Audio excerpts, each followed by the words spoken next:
Hey everybody, it's Hello. Playtendoguy here, and I'm back for another live stream. I'm joined today by James, Jim Jam, Hello. Jason Brett, and Andy from Forgotten World of Movies. Hello. Oh. How's it been for you today? Been hot? Hot enough for you? Yep. Very hot. Yep. Oh. The When's thing it going to stop? It's been on where I live. It's been on and off with like a storm. So we've had a bit of a thunderstorm, but it'll be a bit of a thunderstorm with some hail. Then it'll stop for 2 hours, and it'll come back. I'm like, I'll make up your mind.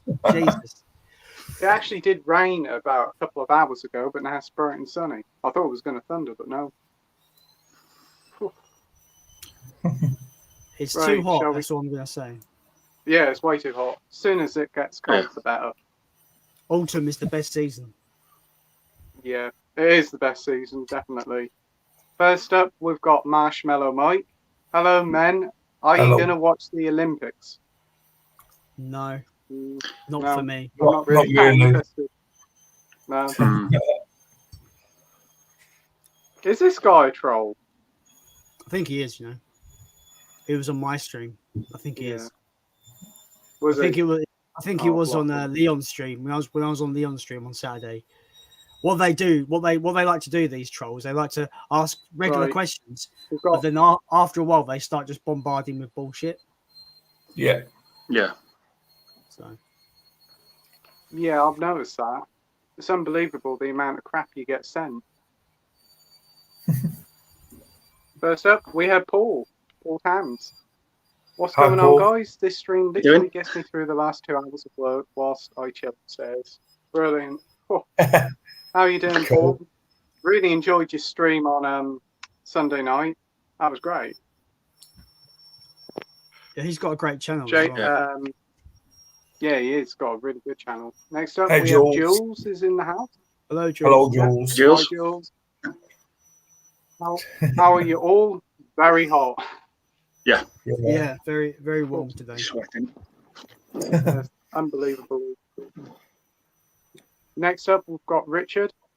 Fantastic Dizzy. Good evening, Playtendoguy. Good evening, everyone. How are you all coping in this heat wave? Best wishes. As best as I could, I suppose. Yeah. I'm watching Frozen just to cool down. You're like that. Give it to me. Give it to me. Come on, give me. Look, if I wasn't so self-conscious of myself, I wouldn't even wear this. But I hate my body, so I'm like, I don't want. No one wants to see that. So, sleeveless. It's got to be. Joel says, "How warm are you all?" Too warm. Very horrendously. Yeah, the fan's open. I've got a little fan at the side of me, so that's open a bit. I haven't got a fan. I wish I did bring it up. But it's unbearable. Paul says, Marshmallow Man and Big Mac Dude are trolls. Just block them. Yeah, I think I have. Yeah. I've now blocked Big Mac and all. Okay. All right, me babbers. Restoring Dave's here. Hello, Dave. Hi. He's got a great little channel as well at the moment. I do quite like watching his streams, which he does with some other guys. They're pretty good. I don't think I've caught his streams yet, but his actual pickups videos are pretty entertaining. Yeah, the majority of them are all from charity shops, aren't they? And you get some really great stuff. I watched a recent one. He got some really great anime pickups recently, which was really cool to see. So that was good. But both you and James pick up some great stuff from charity shops. Unbelievable amount of stuff. 10 pence round here. I wish they were around here. They're £1.50 to £2, if not more. Really? That's ridiculous. I mean, I wouldn't complain because it's going to charity, but still, my charity, my local charity is like free for £1, like DVDs and that. My one's called Sense, and they do like DVDs for like £3 pre-owned. What Sense do? Sense, yeah, it's called Sense. That's where I shop, man. That's where I go all the time. I got one like 10 minutes away from me. It's like £3 for £1. Oh man, they the cancer research is like £5 for £1. They used to Sense used to have Blu-rays in the 3 for £1, but I think they've cotton on that Blu-rays are worth more, so they've put them up to £1.50 each. I was like, damn you! It's well frustrating. I know one of my friends went to one of the charity shops and found a 4K. He took it home. He didn't even check the disc. It was a DVD. Oh god. Oh. Yeah. Oh, man. But he only paid about 50p for it, so I suppose it weren't too bad. I have done something silly in charity shops where I've picked up a film with a slipcover, not checked it, got home, pulled the slipcover off, and it's a different movie. Cool. I know Paulie had that thing with the RoboCop. He got the remake instead of the original quite a few years ago. Oh, right, yeah. Yeah. Do you shop at many charity shops, Andy? No, not really. Just HMV and CX, but my local HMV's closed down for refurb at the minute. So, a bit gutted there. Well, at least they're having a refurb and not closing down because they've reopened. Yeah, well, I hope it's refurb. 10 new ones. Yeah. Where are you based, Andy? Liverpool. Oh, okay. Right. Yeah. Everyone seems to be up north. I'm like in London, in the shithole of London on my own. It's all good though. Next up, we've got Geordie Slasher Gaming. All right, lads. All right, Geordie. Right. Hi, Geordie. Hello. Jules says, Forgotten World of Movies, sub to you the other day. Yes, you did. Thanks very much. Thank you. The world. Yeah. Paul Tams is here and he says, so big question is, who hated Space Jam 2 the most? I went to see it last night. I've not seen it and I don't Not seen it yet. No, not I seen haven't, it. but I've seen stuff online. It doesn't look good. Yeah. Well, actually, I'll say that I don't plan to see it, but I've acquired it, so you can say that I don't plan to pay to see it. Yeah. So. The amount of references to other Warner Brothers films is stupid, really. It like just going by what I've seen in the trailer, it just tells me that Warner Brothers had no faith in the film. And just like, let's distract everyone by all these other references. Oh, do you remember King Kong? Do you remember Clockwork Orange? Why the fuck are the rapists from Clockwork Orange in this movie? Like, that just seems like it's a kid's film. Like, so wrong. It doesn't make sense. But it does seem like they're trying to overstuff this movie to distract people from. Maybe everyone's right. Maybe it is bad, and they know it's bad, and they're trying to just go, let's stuff it with all these better. But aren't the movies. Gremlins in it and all? I don't know. I've not seen it, but I'm guessing anything Warner Brothers makes an appearance. I'm sure of it. Yeah. Isn't there like different planets? They go to like Batman world and all. Yeah. Harry Potter world, Game of Thrones world. Game of Thrones in a kids movie. Are they kidding me? Yeah, that's wrong. I don't. Would not be allowed. What are they doing? That's unbelievable. But then again, Lego Batman did a similar thing, didn't they? They had loads of different Lego versions of other Warner Brothers bits and pieces, didn't they? Yeah. So that was really good. Lego, that's the thing. Lego Batman. I thought that was brilliant. I think it's summed up like the whole Batman thing great because I love it where it's just like Alfred's like, yes sir. Do you remember these past times where you went through weird phases, just going through like old posters of like old phases like Batman Begins, Batman Forever. And he's like, we don't talk about that, Alfred. I think the Lego movies have the best in terms of like referring to other movies. They have the best jokes for that. It's great. Yeah, it's done tastefully. Great fun.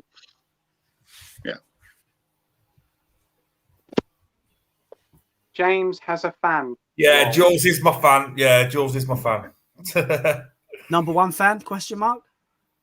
I'm not number one on the countdown. I'm about number 4, I think. But yeah. Who's number one, man? Jamie and Big Paulie, of course. Who's on her other list? Is there like 3, 4? Yeah. I can't remember. I think Kermit's on there. I can't remember who else. Gone blank. I can't remember who else. Right. So we, excluding you, James, we, us three, Pete and Andy, we've got to make it our mission to get on Jules' top 10 list. We've got to do it. Yeah. we've got to make it our life's mission. Yeah. Any films you couldn't finish, either too awful or too sick? All of you, please. it's not that I couldn't finish it. Is I went and saw a film at the cinema with an ex-girlfriend. This is like 2018, and there was so many times where I just wanted to get up and leave because it was awful. Which is slaughter. What was it called? Slaughterhouse Rules. Yeah, fucking dog shit. Absolute dog shit movie.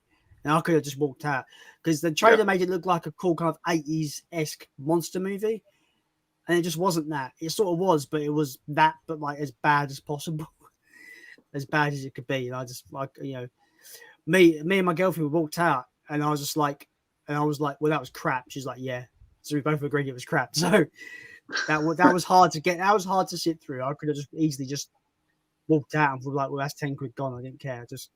But I sat through it. So I don't recommend that to anybody that's listening. I really don't. I'm not seeing it. And that got Simon Pegg in it, and it's a bad film. How about you guys? Yeah, I'm gonna say that I found Coming to America 2 crap. Yeah. It just wrecked it completely because obviously the legacy of the first one and then I brought that out and it was just basically repeating itself. I thought, just didn't like it. How many years after the original is it? Like 20, 30 years? Was it? What year was the first one out? 80. I think it was 88. 88. Yes, it is. I think it might have been 88. Yeah. Yeah. Too late to bring out a sequel. I don't get that. It's a bit like Bill and Ted. Yeah, that's the thing with sequels. Like I always feel like, for me, a good window from the sequel is within 5 years of the original coming out is a good time for a sequel. Once you get past, I know there's the biggest sequels ever made, like Aliens came out 7 years after Alien, etc. There are exceptions to the rule, but when you get like Sin City 2, 11 years after the original, 302, 10 years, it's just like it's a bit, people have forgotten about those films because I'm just going to say Sin City and 300 aren't the greatest things of all time. But like, I feel like the buzz for those films are dead. It's the same with Avatar. John Cameron wanted to make these Avatar sequels about 20 years after the first one came out. Like, what's the point? No one cares about Avatar anymore. The buzz is gone. The hype is gone. I don't know. It's just Hollywood for you, though, eh? But isn't there going to be like about 5 or 6 sequels coming, like year after another?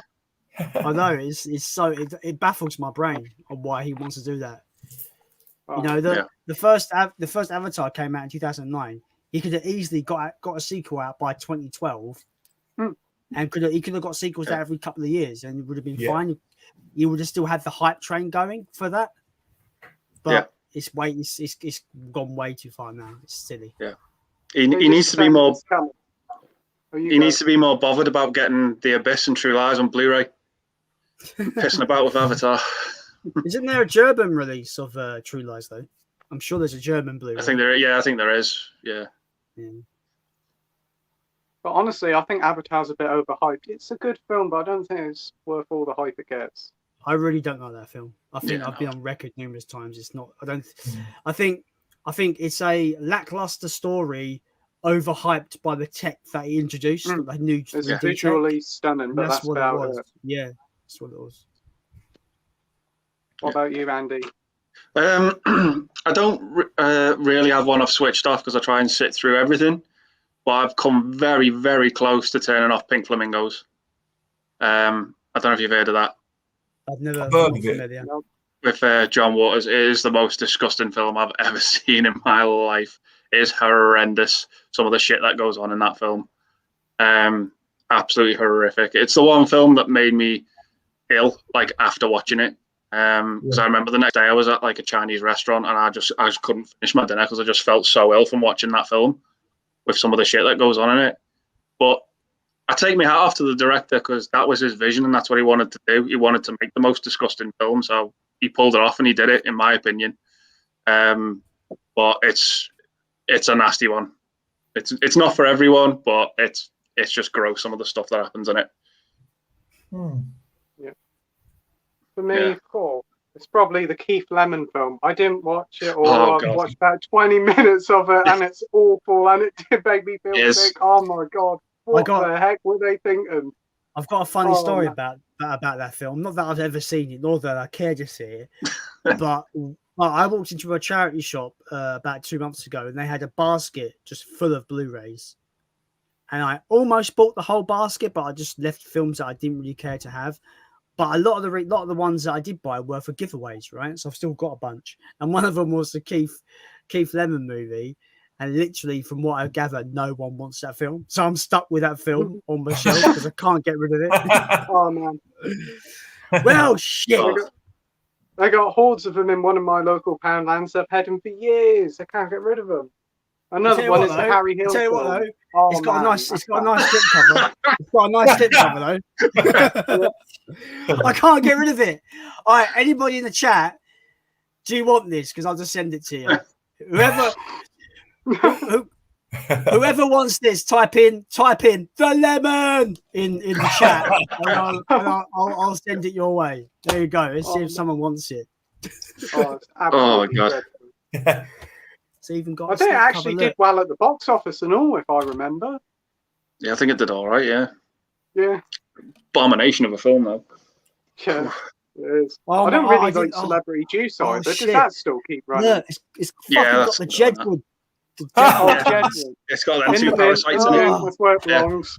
Now it's automatically dog shit. Automatically now. Yeah. I've not even seen it. So.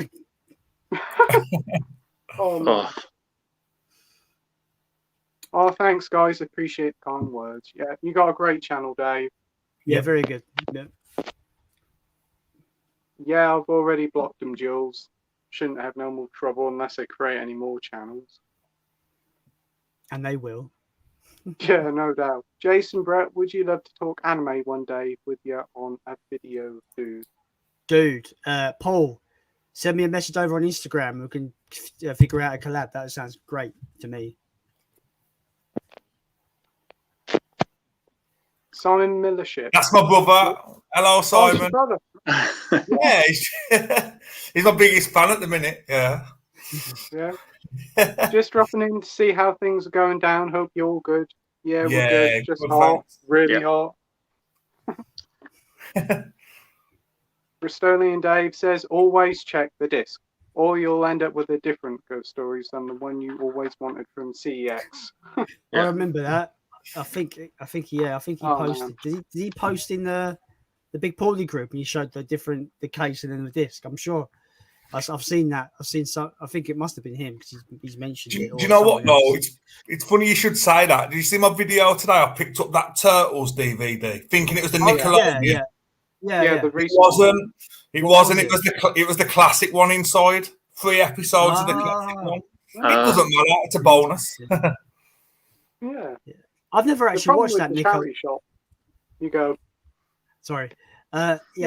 I've never actually watched the Nickelodeon Turtles. I've only seen the classic, the 80s animation. Yeah. Like with the charity shops, it isn't checking the disc for the films; it's the scratches on them. Around here, they're horrendous, full of scratches. Yeah. I've opened cases at charity shops where there's no disc in them, and they're on the shelf. Are they not checking these bloody? Yeah, they're not checking them at all.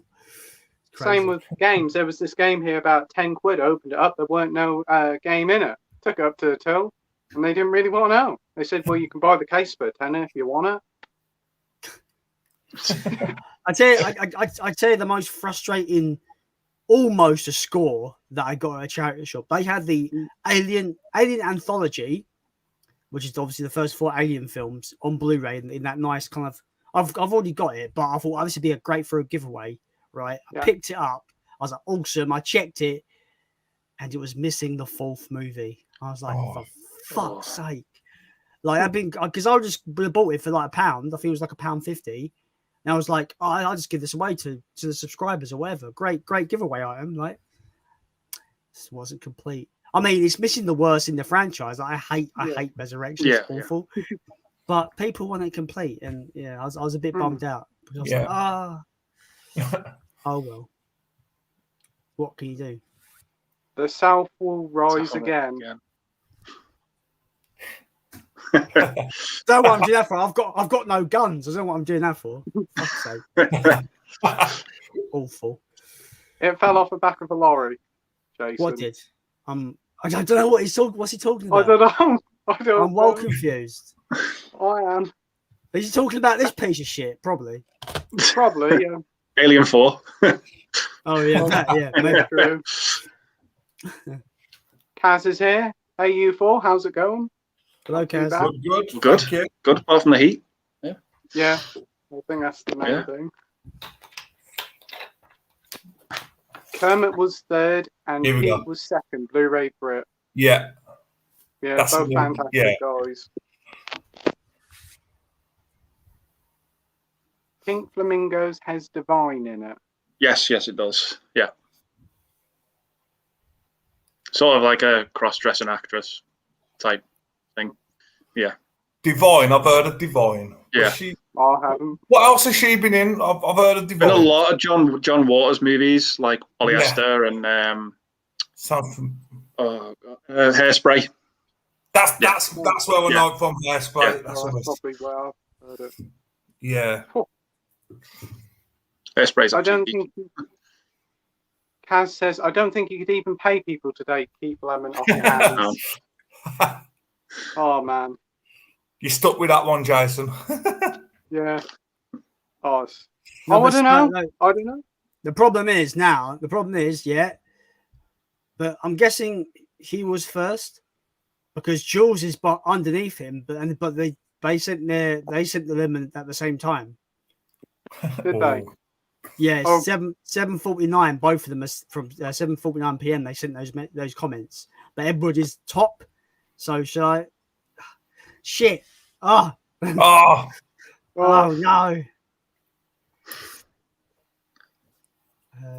Yeah, I don't know what to do. So I don't even have any coins to flip. Fuck! Mm-hmm. Oh no! I was just cut. Why don't James ask him a question? And whoever answers first gets it. I ain't got none lined up. I've only got set up. I ain't got no backups. Hang on. Let me have a think. I've got it. I've got it. Jules and Edward, right? In the comments below, or the chat, we'll probably have to skip to the bottom to see this. Jules is saying Edward was first, but I'm just gonna play a game because it's fun. Put in the chat your reasons for wanting the Keith Lemon movie, but it has to be like the worst reason wins. The worst reason for wanting this wins. That's awesome. Go. So now we have to just us four. We have to decide what is the worst reason to own it. Okay, that sounds good. To me. Yeah. I don't know what. Well, surely the worst reason to own it is actually to want to see it. Yeah. Brilliant.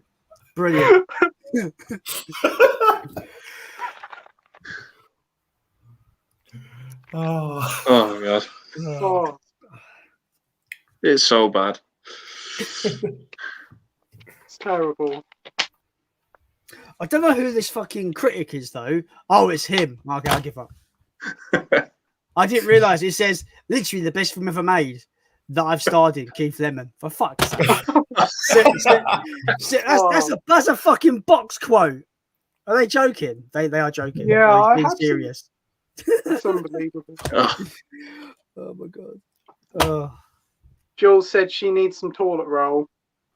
That's a good one. That's good. That's a good one. But I think this might be a bit painful wiping your ass with this though, to be fair. Oh yeah. Might hurt a bit. It might hurt. It would only improve it. Shit on shit. Yeah. Oh god. Oh man. What is happening? What's going on? What are we doing with our lives? Just talking about the Keith. I don't know. It's Keith Lemon. Yeah. I'm waiting for Edward's. I'm waiting for Edward's reason. Kaz did say it's not as painful as watching it, Jason. I don't know. See, I have no context. I've not seen it. So, and no, I don't care what anyone says. I'm not fucking watching it. Right? Just saying. Honestly, before starting this stream, I didn't thought we'd be talking about the Keith Lemon film for so long.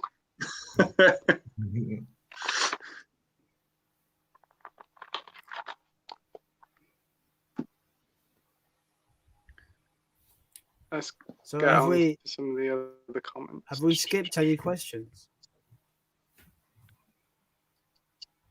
Well, Edward hasn't got back to us yet, but Bristolian Dave says, I have the Keith Lemon movie. I've watched it for two massive reasons. Kelly Brook, is that she in it? I don't know, but Kelly Brook is in Piranha 3D, and she's absolutely the best thing about that movie. Yes, please. Has Andy I Foles? think Andy's paused, hasn't he? Yeah. I think he couldn't take any more Keith Lemon movie. And No, Lemon's his internet just froze like, because of it. Yeah. He's just like, I'm out. Oh man, we do have Mr. Kermit's Ghost here, Alan. Hi, Hello, everyone. Alan. Hi. Oh, that dog your daughter's got is absolutely cute. Oh, love. That's a lovely dog. Oh, he's disappeared. Andy's dropped. Oh, he's gone. Wait, I was third and what? Edward has replied. Oh, has he? Yeah, he's put because I'm a fan. Because I'm a fan of Celebrity Juice. I know it's stupid, but I like cheesy movies.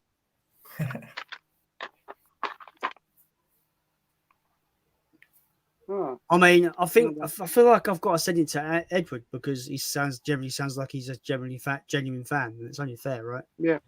Yeah. Edward, look me up on Instagram, Jason David Brett on Instagram.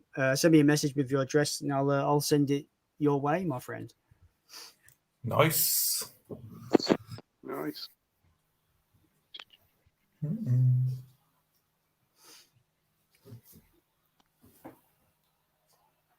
We still. Kaz says Divine was a drag queen.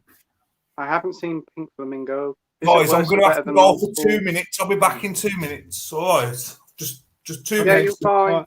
All right, mate. We'll just wait here. I don't know where Randy's gone. Let's check, see if he's back. He must be having some problems with his internet. Oh. Yeah. Jules says her reason was funnier, so she should get it, apparently. I don't know. Yeah. I've already said to Edward to send me his address, so I don't know. I just feel like, yeah. Oh well. I've already made a decision, so I apologise. I don't know where he is. What have you two done? Everyone's leaving you, yeah? Look, I told you this is a bad idea getting me on this fucking show because no one wants to see me. Oh, on your fault. It's Keith Lemon. I'll blame Keith Lemon. Yeah.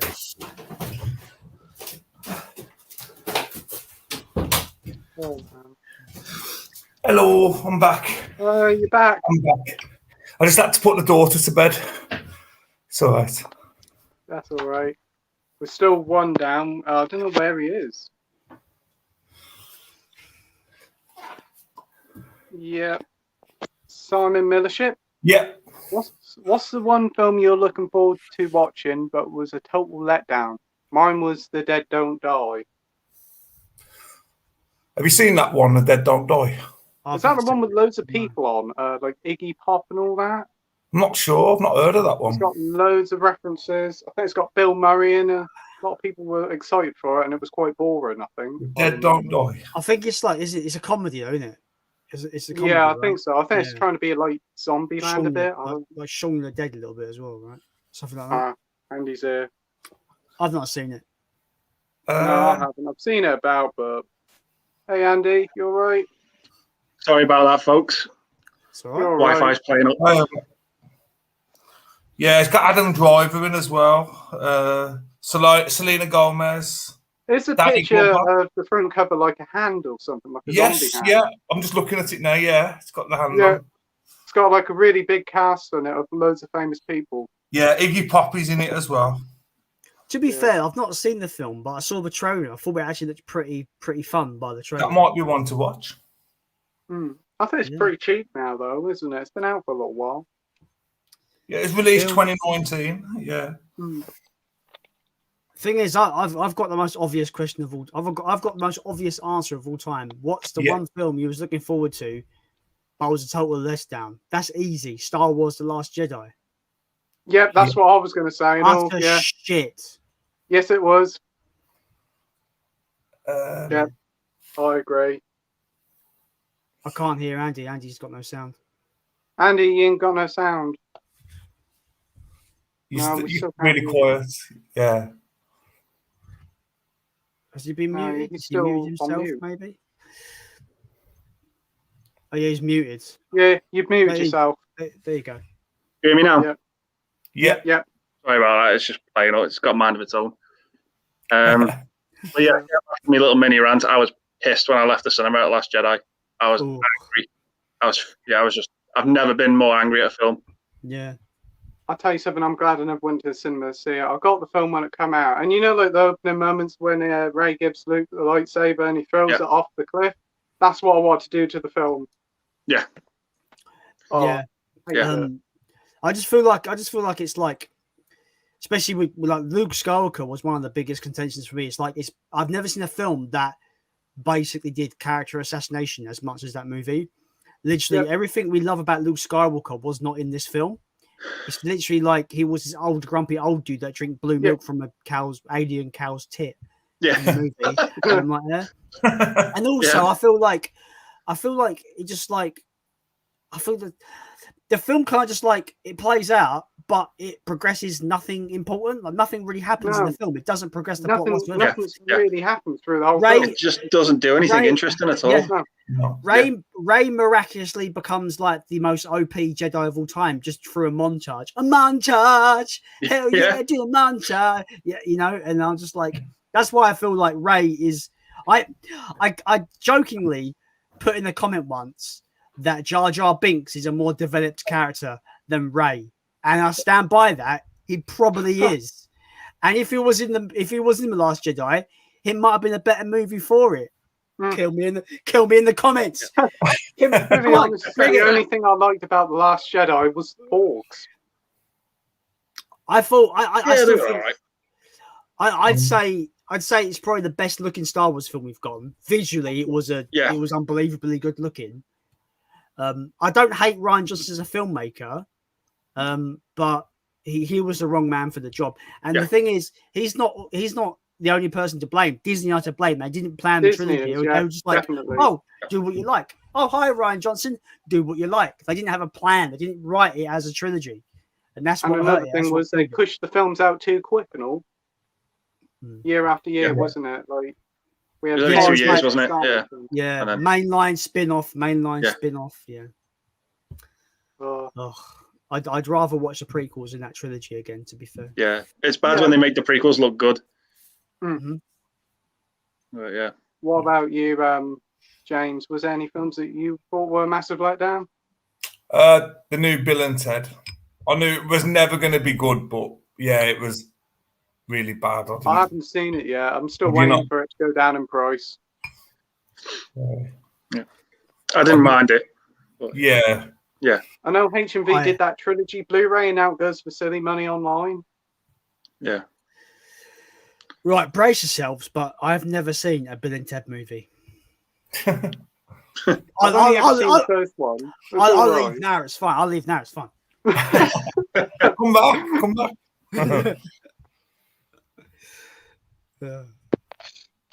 Yeah, we saw that comment. Yep. Hi, Scott. Even May Unicorn. Hi, everyone. Scott here. Which is worse, Keith Lemon or Harry Hill movie? I can beat that. What's worse, Keith Lemon, Harry Hill, or Mrs. Brown's Boys, the movie? Well, Mrs. Brown Boys in its entirety is the worst thing I've ever seen in my life. It's awful. It's fucking terrible. Mrs. Brown's Boys is horrendous. I've never seen it. I did see the film of that. I watched it all the way through. Oh man, I wish I never even bothered.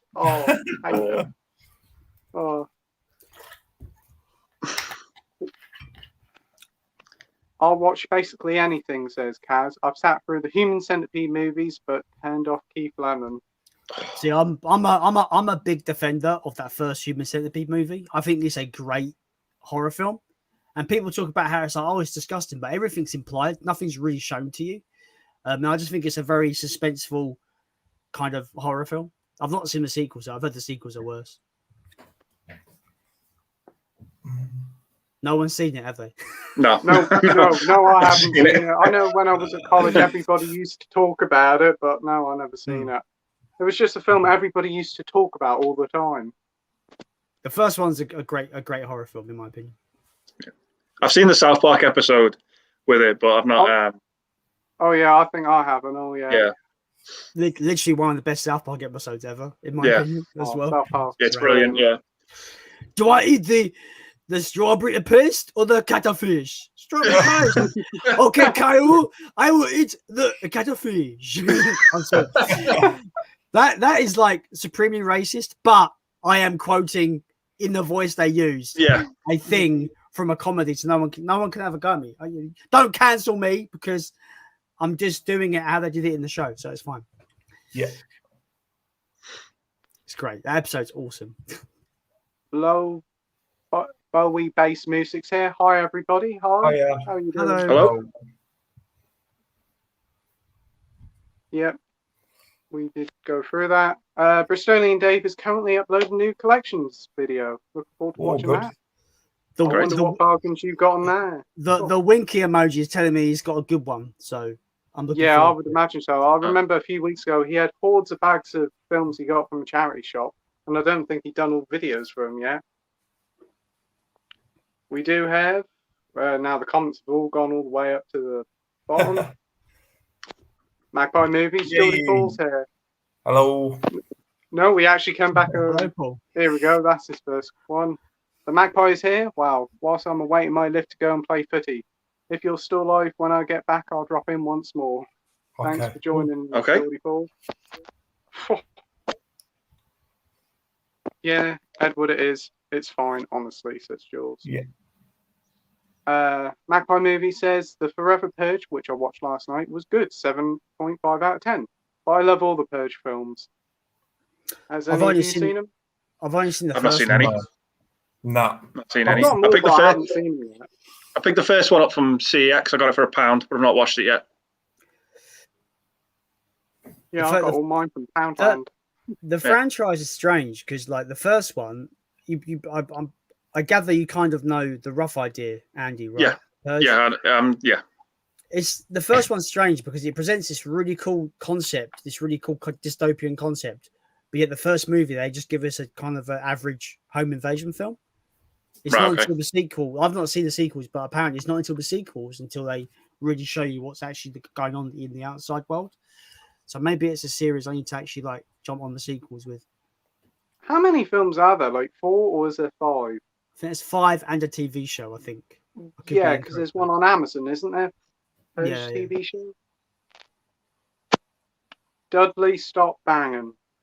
Stop banging? What Yeah. Oh man. That's it. I'm just referred to as Dudley now, by the way. She just calls me Dudley. Oh.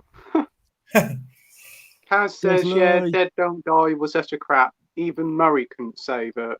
Okay. A lot of people said it was boring, I remember. But that was about it. It's a shame because the director's done some really good work. Well, yeah, I heard it wasn't very good, unfortunately. I will say, I will take a bad movie over a boring movie any day. Yeah, absolutely, I think a boring movie is worse than a bad movie. Yeah. Oh, yeah, definitely. That's the worst a movie can be, is boring. Yeah. Mm-hmm. Yeah.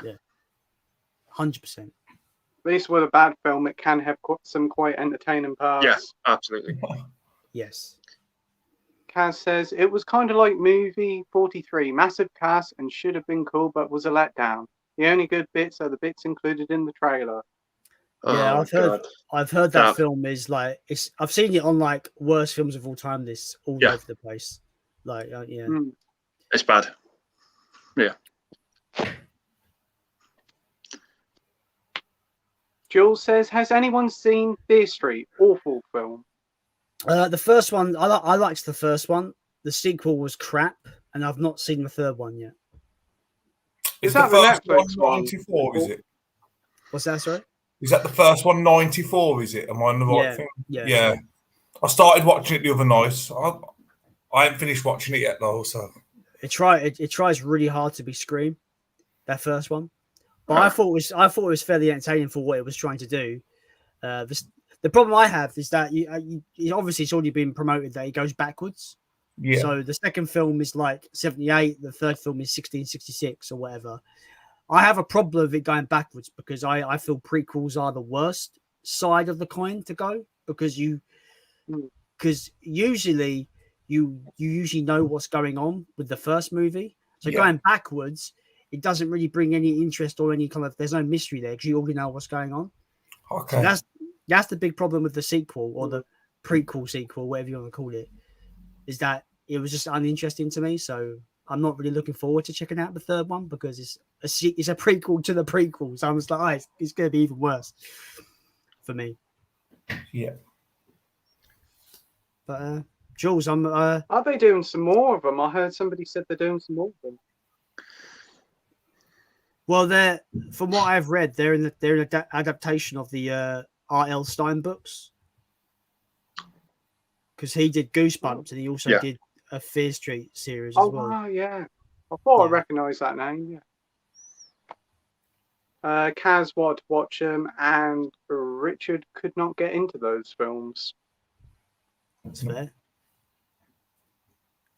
Bristolian Dave said Star Wars Episode 7 had so much potential and they just fucked it in the ass. So disappointing. Yeah. They did the whole, they did the whole 7 lust kill on it. That's what they did. Yeah. So much potential and they wasted it. And it kind of makes The Force Awakens quite painful to watch now because that was a really good film. And set it up so well, and then such a disappointing sequel. And I think the biggest, if we can ignore like certain things like throwing out Rey's heritage as like, oh, you're a nobody was a bad idea. Obviously, they tried to correct that in the Rise of Skywalker. The problem with I feel kind of bad for J.J. Abrams because with the Rise of Skywalker, he had to course correct and end a trilogy, and you can't do both. Yeah. So I kind of sympathise with him a little bit there. Yeah. But I think overall, I didn't mind Rise of Skywalker. It was all right, but I enjoyed it for what it was. Like I think it was the most entertaining film in the sequel trilogy. Especially it was probably as the best we could get considering the circumstances after The Last Jedi. Yeah. It didn't offend me as much as Last Jedi because after Last Jedi I was like, how can they do a next one? Because it felt like a wrap up. So I was like, the Rise of Skywalker is not going to be good. I can't see it being good in any way, shape or form. So my expectations were like rock bottom. And so when I watched it, I was like, yeah, that's what I thought it was going to be. I generally think the biggest what's the word? I forgot the word. The biggest offender, that's the way. The biggest offender of the whole trilogy for me is that how they wasted the Finn character. Because I thought Finn was a really great character with loads of potential. And they just kind of like threw him to the side. Yeah. I really liked his character in The Force Awakens. It was great. Yeah, it was great. And then they spent the whole last movie building him up to say to Rey that he's Force sensitive when they could have kind of built that up in The Last Jedi and have him not necessarily be a Jedi, but be Force literate throughout Rise of Skywalker and be a kind of a good kind of supporting character in that way. But they didn't do that. They completely wasted it. But there were so many wasted characters in that trilogy. Absolutely. Yeah. I wanted Snoke to be Darth Plagueis. So I thought that would have been a brilliant twist. He goes like a chump as well, right? Fucking hell. Yeah, that was like, really? And wasn't it the other one, Captain Phasma, is it? Wasted as well. Yeah. She goes out like a chump, no. Yeah. Kermit Ghost says, what's the oldest movie in your collection? I've got an answer to this. Yeah. Go ahead. Trip to the Moon, 1915. Ooh. I can't beat that. I can't beat it. Yeah. No, I can't. I think I've just got those Universal Monsters collection. Yeah. But that's about it. I've got those. They're probably the oldest. Yeah. I'm all gone all the way down again. I don't. To be fair, I don't think I could watch a film older than the 30s. To be honest. Yeah. It gets to the point where they're too dated for me. Yeah. But they aren't very, very long, though. I mean, Trip to the Moon's like 20 minutes long. I was going to say, is it a very silent long. movie? Yeah. It's have you seen the movie Hugo by Scorsese? I've not seen it. No. He uses bits of that in Hugo. I do own it though, so maybe. Yeah. Is that a film to watch? Hugo, yeah, yeah. Mm-hmm. I found it quite strange. It's a Scorsese film, but it's like a kids' movie. Yeah, strange. Bristolian Dave says, "Why is it that every time someone says movie is terrible, I already own it in my collection? I have Mrs. Brown's Boys, but I haven't watched it yet. Don't watch it. Chuck it away. Donate it to a charity shop. Give it to someone else." I think it's a case of like, I've got some awful films in my collection, but there's some awful films. There's some awful films that I absolutely love to pieces. You know, because they're so bad. Like, I've got some awful films because I'm a completionist. If I've got a franchise, I have to have everything in that franchise. Yeah. So I've got like Texas Chainsaw Massacre, Next Generation, which is one of the worst films I've ever seen. I've got Jason Goes to Hell, one of the worst films I've ever seen. But I own them because I have to complete the franchise. Collector's problems, man. Collector's problems. Yeah. But it's all subjective, right? Oh yeah. Kaz says, "I think when people have to think about what's happening or what's happening in a movie, it ends up worse than it actually is. The second in black and white was a bad call. They just thought people."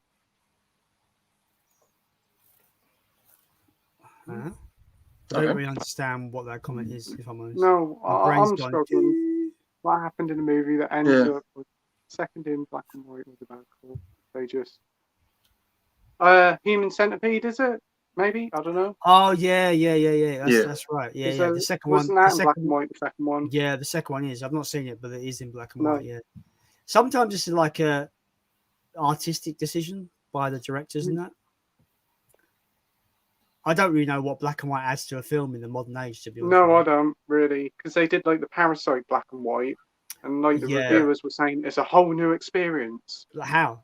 How is it? It's just got no color. I don't get it. I don't get it at all. Jake McDonald says, "What year did you all start your collections?" Ooh, good question. That's a good question. Yeah. 2020, fairly recently for me.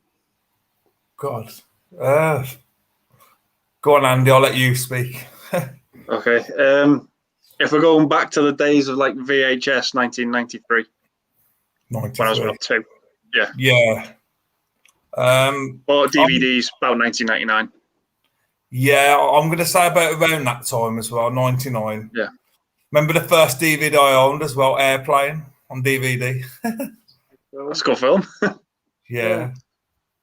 For me, probably DVDs was probably about 2005, 2006, and Blu-rays was about 2014. Yeah. Yeah, see, I say 2020 for mine. It's fairly because it was a fairly like me starting over, because I sold a lot of my stuff years ago, and because of lockdown and that, it was like, well, I want to watch films. I didn't have Amazon, I didn't have Netflix at the time, and I was just like, I'm just going to go out and get some Blu-rays and stuff. And I love film anyway. I just wasn't a collector of film at the time.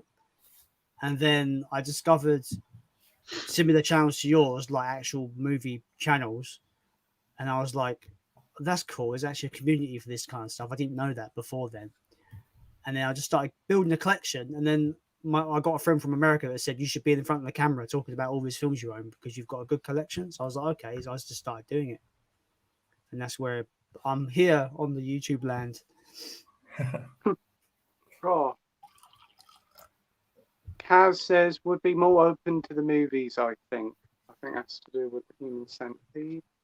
Last chance, Ches is here. Good evening, everyone. Evening. Good evening. Hello.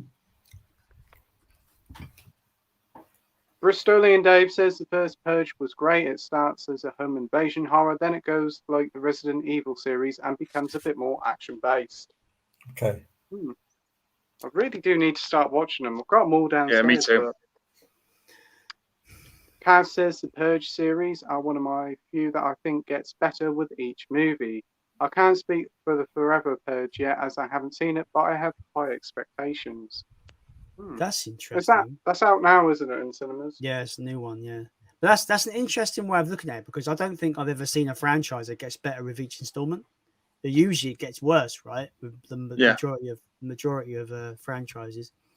So that's interesting. I think the only franchise that's got better is like Mission Impossible. Probably. Mission Impossible, yeah. I've just picked up those on Blu-ray. I've not watched them yet. I've only ever seen the first two, but I saw them years ago. So you're in for a treat afterward, yeah. Ones. Yeah. Mr. Powell's here, James. Hello, here. Jamie. Hello, Mr. Bull-headed twat. How are you doing? Hey. Last Chance Ches says, "Hey, Jamie." Jules says, "Oh God, let's run and hide, Mr. Powell." When do you want to start the quiz, Pete? Do you guys want to start the quiz then? Jason's looking forward to this. Like if I'm going to lose, which I am, I might as well just like start Jason, now and lose as quick as possible. Jason, he might give you all questions you might know. You never know. Oh God. Okay, let's do it. Come on, then, let's go. Should we do it? You got your pens ready? Pens and paper? Yeah, I'm gonna get Steve. Steve is going to be here for big up Steve. Come on, Steve. But before I do the quiz, I'm going to show off my new book that Jamie sent me. My quiz book. Oh, see, that's fantastic. Really nice design. Right, so is that your quiz book now? I need that is my quiz book. Yeah, that's my quiz book now. Did you say I need a pen and paper for this? Yep. All right, let me just get my notepad. I'll be back in a second. Okay. Yeah.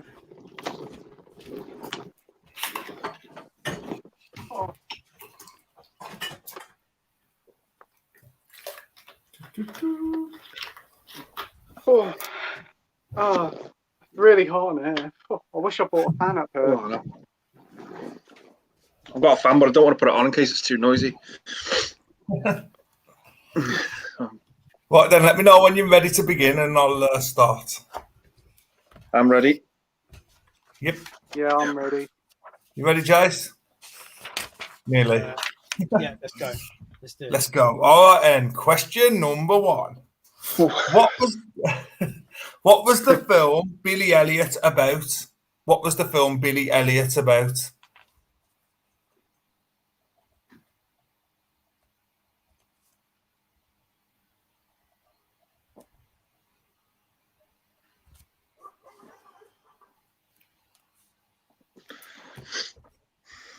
Right, question 2. What is the name of the fictional island where Jurassic Park is set?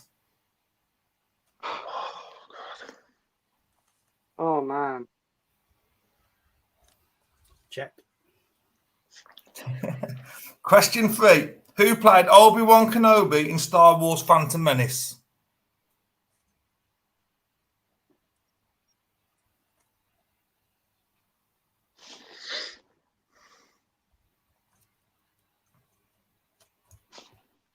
Question 4. Who wrote the hit song You've Got a Friend in Me from Toy Story? Yeah, I don't know that one. Just put a guess. I know the first name, but the last name I ain't got. Okay. It's a great song, though. What a song. Question 5. Ben Kingsley appeared as Don Logan in which 2001 crime film? Repeat that question, sorry? Yeah. Ben Kingsley appeared as Don Logan in which 2001 crime film? I think that's his best performance by a mile, that film.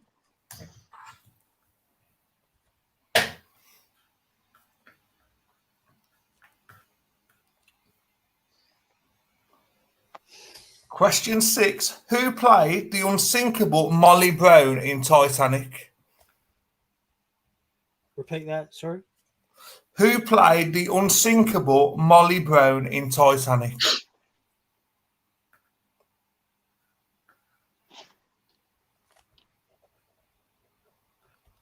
I'm guessing a lot of these, you know. That's okay. Question 7. In Stand By Me, what were River Phoenix and his friends searching for? That's in Stand By Me. What were River Phoenix and his friends searching for?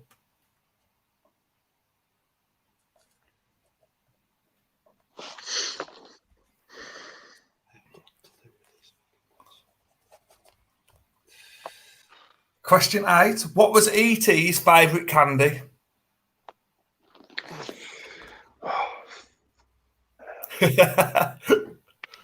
Oh, yeah, got it. Oh god. I've not seen just going ET for a in like stupid 25 question. years, so so I have not got a clue.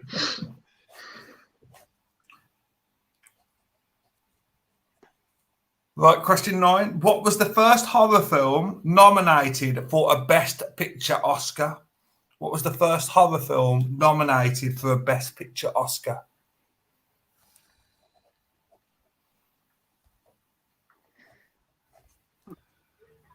That's strictly a guess. Big time.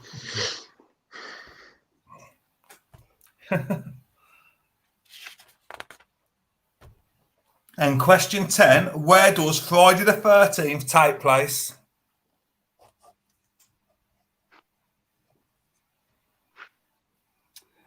So in the context of that question, Yeah. is it meant to be like a real location in the world, or the fictional location that it takes place? The fictional location. Yeah. Okay.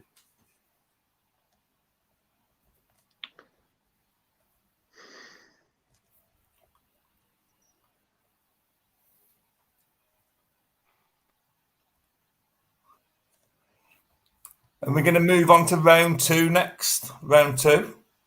I need to listen to this because I got it all wrong last time. Yeah. Yeah, listen carefully. Okay. So this round's called Connections. Okay. Called Connections. So I'm going to name 3 films, and you've just got to tell me the star that connects the 3 films. Do you get it? So I'm going to name 3 different films. Just got to tell me the star. Some of them might be a bit tricky. Some of them might be easy. Okay. So, all right. Jason, you ready or? Yeah. Okay. So the first one. So you've got Clute, The China Syndrome, and Coming Home. That's Clute, The China Syndrome, and Coming Home. I've not seen any of those, so I've never even heard of them. Off to a great start. I've seen them all. Oh, damn you! How dare you see films? Question 2. So we've got Speed, Chain Reaction, and Dracula. Speed, Chain Reaction, and Dracula. Oh yes. That's an easy one. Come on now, James. Yeah. And number 3, The Lost Boys, Friday the 13th, A New Beginning, and Gremlins. Oh fuck! What's his name? Shit. I know who it is, but my brain's gone. Shit. He's got it.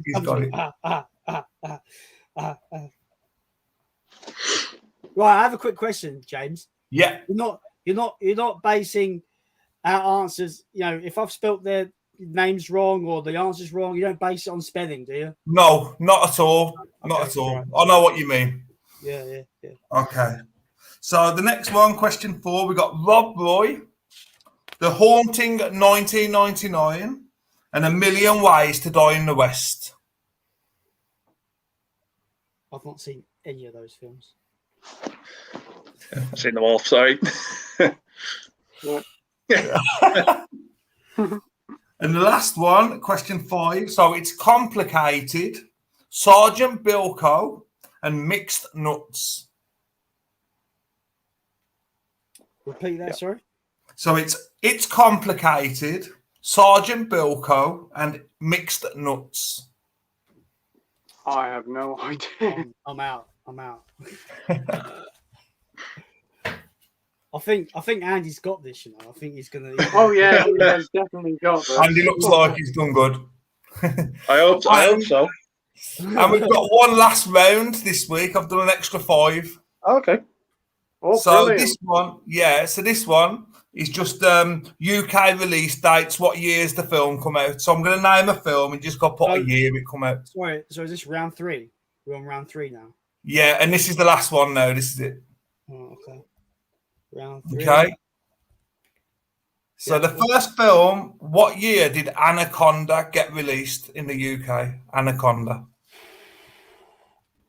Okay. Oh, big guess on that. Okay. That's a great terrible film, if you know what I mean. Yeah. It's one of those great bad films that everyone loves because it's bad. Number 2, Splash. Yeah. Splash. Splash. Just have a guess. Just put anything. How can I guess when I could put any year down ever? I don't even know where. I'm just putting any random year. I'm at an advantage here, but I'm just guessing. I'm not even guessing. I'm just like, no, don't know that one. Just boom. Andy looks like he knows every single one. It's how I rank my movies by year. That's.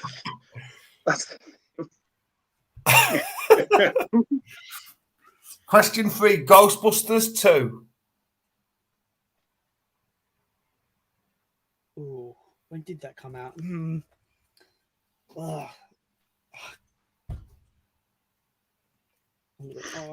gonna guess. I'm gonna guess. Yep. That. He's got it. Like I don't have it. I'm just guessing. Question 4, Spider-Man 3. Spider-Man 3. Ooh.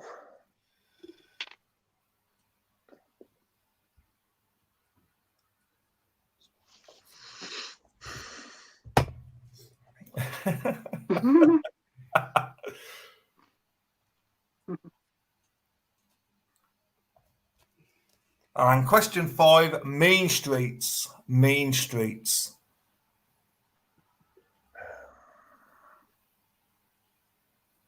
I'm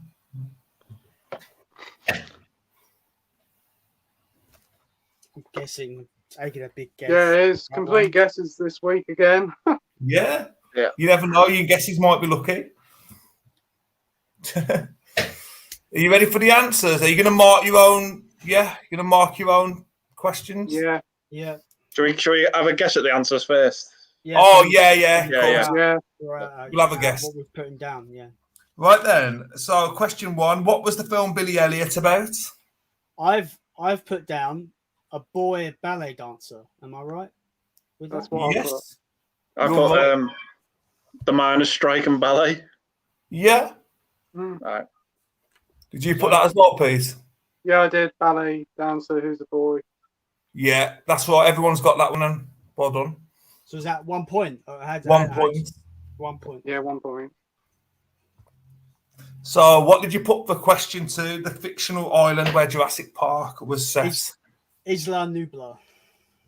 What did you put, Andy? I put Necker Island, but that's where Richard Branson lives. What did you put, Pete? Craggy Island. That's Velvet 10, isn't it? Jason got it. Well done, Jason. You got the points. Craggy Island. I am like a massive Jurassic fan though. So yes. Nerd. What did you all get question 3 right? Yes. Ewan McGregor? I think so, Ewan McGregor, yeah. Ewan McGregor. Ewan McGregor. Well done. Question 4. You said you had the first name, Pete. Is it Randy Williams or something? No, not quite. Did Andy get it? Randy Newman. Correct. Well done. Yeah. That's right, yeah. I had nothing down for that. He's got one good song to his name. In my opinion. It's a cracking song though, right? It's a great song. Yeah, he's a good songwriter, but he can't sing for shit. What did you put for question 5? Ben Kingsley appeared as Don Logan in which 2001 crime film? I took a guess. Sexy Beast. Sexy Beast, yeah. Yeah, Sexy Beast. Well done. See, I put something like Logan something, but because I remember seeing like a crime film called Something Logan, and I thought that's what you were referring to because I'd not seen the film, so I didn't know. Okay. So that was wrong. Okay. What did you put for question 6? Who played the unsinkable Molly Brown in Titanic? Kate Winslet. Yeah, that's what I put. Kathy Bates. Well done, Andy. Kathy Bates. Fuck Yeah.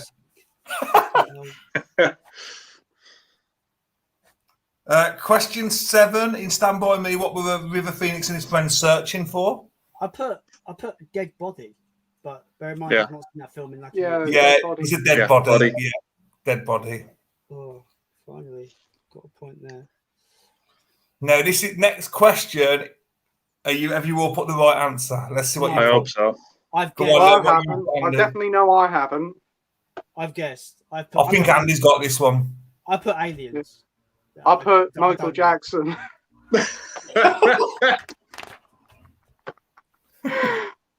Oh, right. I was going to put M&M's. Yeah, but that's who turned it down to be in the film, and then I remembered it was Reese's Pieces. It was Reese's Pieces, Andy. Well done. What was the question? What was that question? Because I swear it was a horror film question, right? What was E.T.'s favourite candy? Oh, Have you missed one? Yeah, I had nothing there. That's why I got confused. The next one's a horror one. Yeah, the Oscar question. Yeah.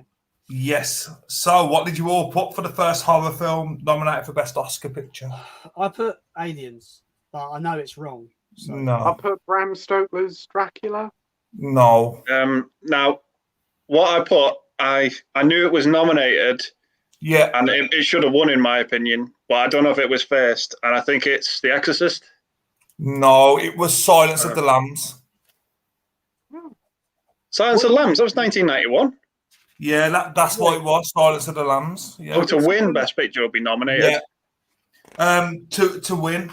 To nominate. Sorry, nominated for Best. Because The Exorcist got nominated for Best Picture in 1973. Did it really? Oh, yeah. We'll have to have a look into that one. I've got Silence of the Lambs. Okay, no worries. Yeah. Question 10. Where does Friday the 13th take place? Camp Crystal Lake. Yeah. That's what I put. Yeah, well done. It is Camp Crystal Lake. It is a question that I couldn't get wrong because it's my favourite horror franchise. So yeah, did you know I found that in One Below today, Jason, for £1 on DVD? Yeah, I saw your video. Yeah. Yeah, I've seen it in mine and all. Have you really? Yeah. I was going to pick it up, and then next time I went back, it's gone. Right, should we move on to the second round connections? Yes. Yeah. So what did you get for the first one? So you had Clue, The China Syndrome, and Coming Home. What did you have for that one? I didn't put anything down because I don't know those films, so I had. Because you said Coming Home, I put Frank Skinner. I had a stab at Jane Fonda. Well done, Andy. Jane Fonda. Oh, God. I put nothing. I didn't know. I don't know the films. How I'm meant to know? You know what I mean? Like, it's just... So you've got this one right, Jace, yeah? Yeah. Speed, Chain Reaction, and Dracula. Keanu Reeves. Yeah, well done. Oh, I gotta say, his British accent in Dracula is awful. Yeah. Just thought I'd put it out there. It's so bad. Question 3. So we've got The Lost Boys, Friday the 13th, A New Beginning, and Gremlins. Is it Corey Feldman? Is that his name? Yeah, it is. Well done. You know, took me a while to get that. It's his name to be in my head. Yeah. So question 4, we had Rob Roy, The Haunting, 1999, and A Million Ways to Die in the West. Liam Neeson. It was Liam Neeson. Well done. Well, I put Seth MacFarlane because it's actually the only film that I knew he was in The Million Ways to Die in the West. Yeah. And the final one, it's complicated. Sergeant Bilko and Mixed Nuts. I had no idea. I had nothing in my head. Steve Martin. Yeah, well done, Steve Martin. And the final round, years. So what year did you say for Anaconda? 97. What did you say, Andy? 94. What did you say, Pete? I put 1990. Jason's got it, 97. Oh, what a guess. Get in. There we go, what a guess. Literally, it was like 97, 98. 97, I didn't know which one. No, I just guessed it was 7. Like, oh. Sure. So what did you put for Splash then? I put 92. I don't know. 84. Well done, Andy. 84 it was. Yeah. So what did you put for Ghostbusters 2? This was a guess, right? Yeah. I put 1989. What did you put, Andy? 89. What did you put, Pete? 87. It was 89. 1989. Oh, what guess? Get in. The year of the sequel, that. No, because I tried to figure out like how far away I thought it was from 84 because the original was 84. So yeah. What did you put for Spider-Man 3? 2007. 07. Fuck. It was 07. Yeah. I was going to go with 06 as well. Son of a bitch. Oh. And the last one, Mean Streets. What did you put for that? This was a wild card. So I don't know. Okay. So I put 1976. What did you put, Andy? I put 1999. I took a stab in the dark at 73. Well, that stab in the dark work, mate. It was 73. Yes. Well done. I wasn't too far. I wasn't too far off as my guess. You wasn't too far off. No, that was good. I was.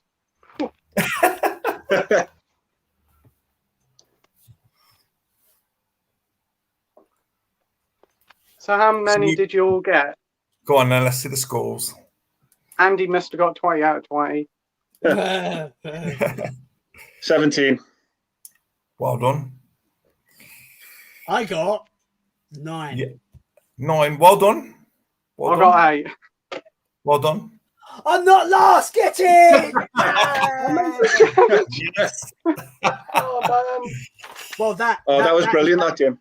That is. Yeah, no worries, man. Yes. This is your second win, man. Yeah. It's a proper brain trainer as well. You're like, because especially like the Corey Feldman question. I was like, I know who it is. I had to rack my brain a little bit. I just knew. Yeah, but yeah, these quizzes are really fun to do, aren't they? Definitely. Yeah. Right, let's get back to the question. So are we gonna like next week?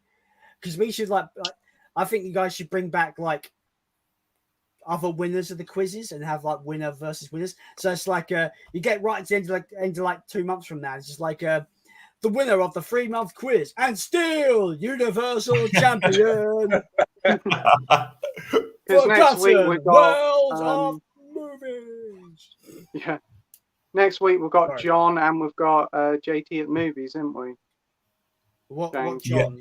Yeah, we have John Mondo Chalavic. Oh wow! Awesome. He's and like, JT. He's a great dude. Yeah. Brilliant guy. Next up, we have Simon Millership. What's the best twist to a film you have seen? Twist. Oh, that's a good question. I keep going. Can you hear me? Because my microphone's further away. Can you hear me all right? I always like my brain goes to one film because like it's just I don't think anyone saw this coming. Is the end of Saw when John Kramer gets up off the floor.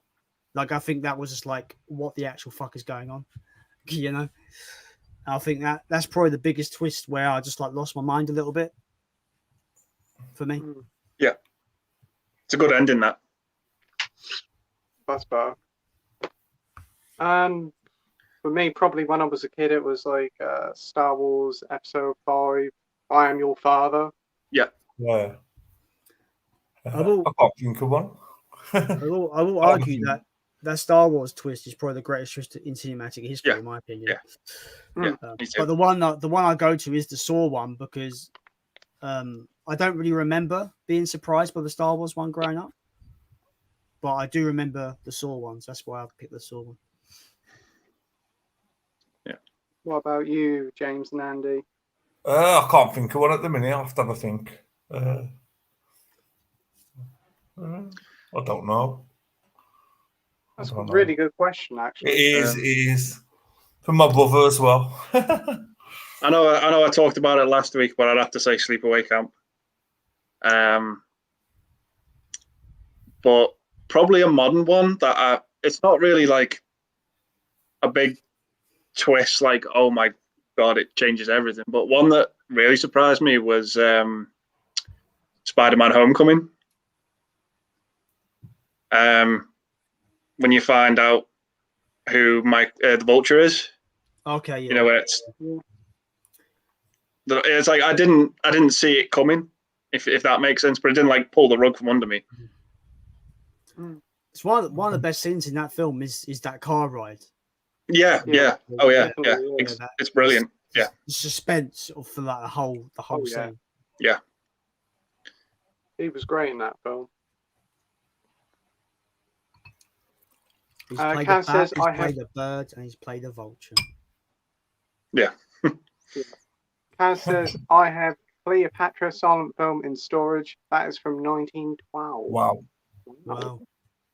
That's pretty impressive. Alan's also got a trip. 1902, that's it. Thanks, Alan. That's it. It's not 1915. Yeah, I completely got it wrong. I knew it sounded older than even 1915. 1902. Yeah. That's the oldest film I've got in my collection.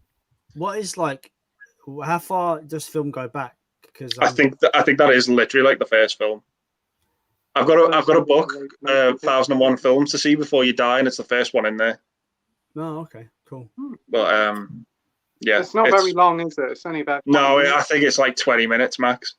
Yeah, because they did like a special Arrow edition or something, Arrow Academy, I think. Something like that. I've just got like a cheap DVD of it, but yeah. Questions have gone all over the place again. Brilliant. Oh man. Sorry about this. Richard said, just watch the film Parasite that you recommended. Wow, I was hooked from the beginning. Any other foreign film recommendations? Yeah, Parasite is unbelievable. It's incredible. I watched it today. 10 out of 10 movie. Yeah, it's brilliant. I just watched an incredible action film today called The Night Comes For Us. It's an Indonesian action film, and it is one of the most violently brutal films I've ever seen. And it's just non-stop from start to finish. If you've seen The Raid, it's kind of like The Raid. Oh, yeah, that's good. Think The Raid, but like the violence is upped even more. It's crazy violent. It's really good. That's a good foreign one. My favorite film of all time, Godzilla 1954, is a foreign film that I highly recommend, of course, because favorite film of all time. Another good one, Old Boy. That's really good. Yeah, I've still got to watch that one. That's a good one. Oh, fantastic film. Yeah, and that scene of the fight is all done in one scene, isn't it? Battle Royale was a great one. Yeah. There's this other film that I'd recommend. It kind of went under the radar for a lot of people. It's a Japanese film. It's called Confessions, and it's about a school teacher who her daughter is killed by two of her two of her classmates, and it's about the teacher as the mother basically deciding to get revenge, and it's fucking really good. I really recommend that. Confessions, it's called. Another one, The Hunt. I was going to say The Hunt. The Hunt's brilliant. Yeah. What about you, James? I quite enjoyed JSA. I watched that for the first time the other day. Well, I've got to watch Old Boy next because I know that was his first film before Old Boy. So fantastic film. That film's got I won't really spoil it, but it's got one of the greatest scenes ever put on film for me. Like just the way, just on the technical aspect, it's just unbelievable. I won't say any more than that. Yeah. Edward says, my first Blu-ray I ever got was Mummy: The Tomb of the Dragon Empire from Blockbusters. Cool. I miss Blockbusters. I do. Yeah. Well, it's just that thrill of walking in and seeing all the new titles on the shelf, and amazing. There'll never be another place quite like them, I suppose. No, it's like moving with the times, yeah. But what was the first Blu-ray you guys first bought? For me, sorry, James, go on. Yeah, I was just going to say, it was one I brought. It was one I got brought for my birthday with a Blu-ray player, and that was the original release of Back to the Future trilogy when I first had the Blu-ray player. Great. And when that come out, that was like silly money, weren't it? Like 50 quid or something when it first come out. And now you can get it for like less than 20, can't you, on Blu-ray? But 15 quid, I think. 15 quid or something there, yeah. But yeah, that was my first one I had, yeah. I really can't remember what mine was because I buy stuff, I get rid of stuff, I rebuy stuff. So I don't know. I can't really even begin to think what mine was. I think I got two films because I think they were on a deal. It was like 2 for £20, something like that. I got the first Transformers and Yes Man. They were the first two Blu-rays I got. Yeah. For me, the first one was X-Men First Class. It was only like £2.50 from Tesco. It was a clearance. Oh, wow. Even May Unicorn says Fantastic Disney should get onto Train to Busan. Yeah, fantastic film. Sequel, not really that great. Not seen those ones. No. I've heard they're really good though. Yeah, first one's brilliant. Definitely Train to Busan. Fantastic. Jules says, "Are you using any of my questions?" I think I used a couple of questions. Jules sent me a couple of questions. Sorry, Jules. She sent me a message with a few questions. So Jules helped me with a quiz tonight. So this was Jules and James quiz. Jules, yeah, we collaborated tonight. Yeah. Oh man. Everybody answering the questions.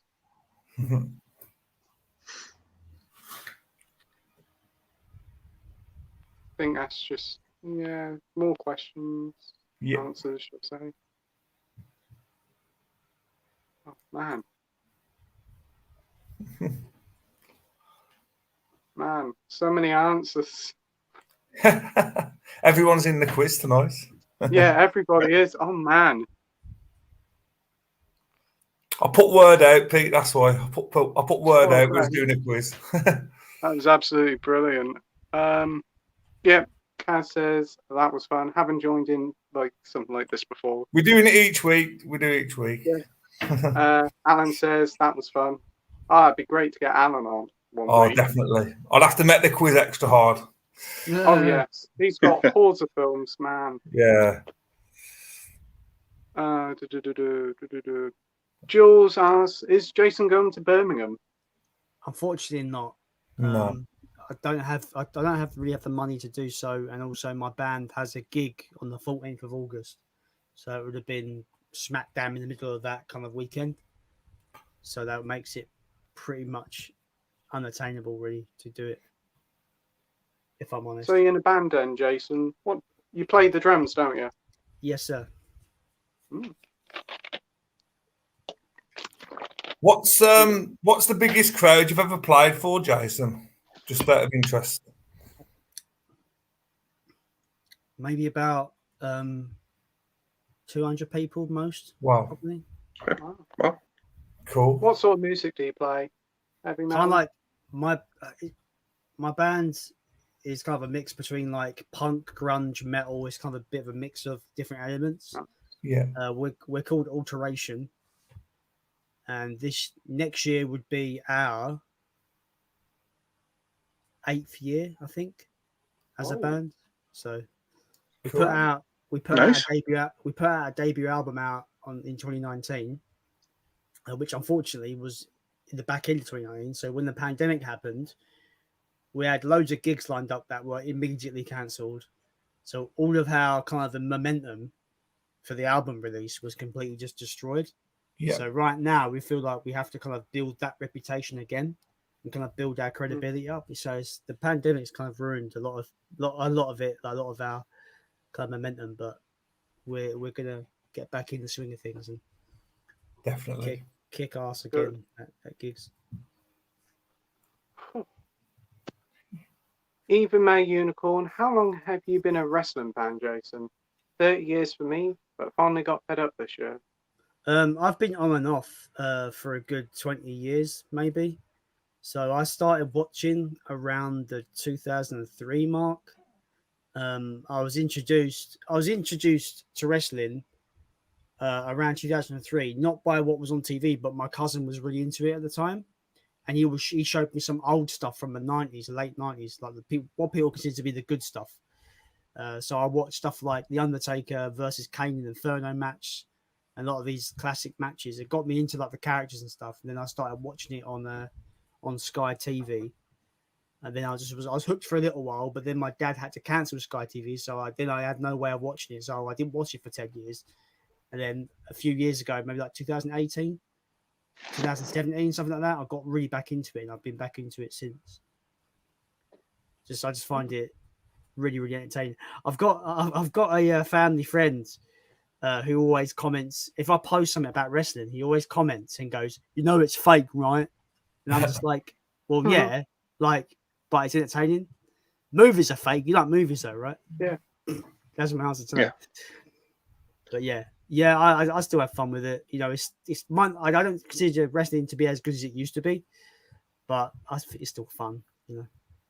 Because isn't there like a subscription service like Netflix, WWE Network or something?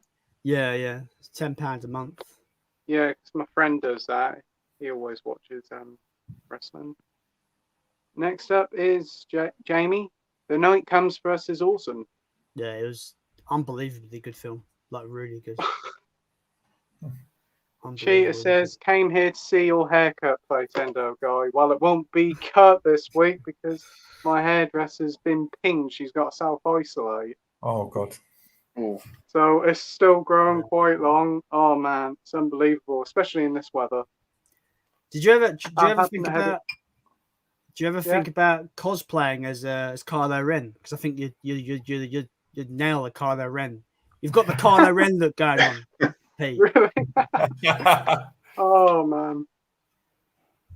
man. Luke is here. And hello, Luke.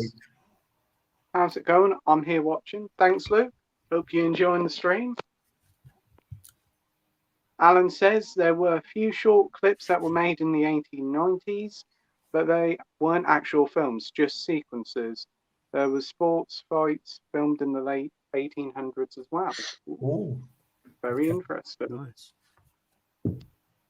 But the first film was A Trip to the Moon, and it's a two-reeler. It's a two-reeler.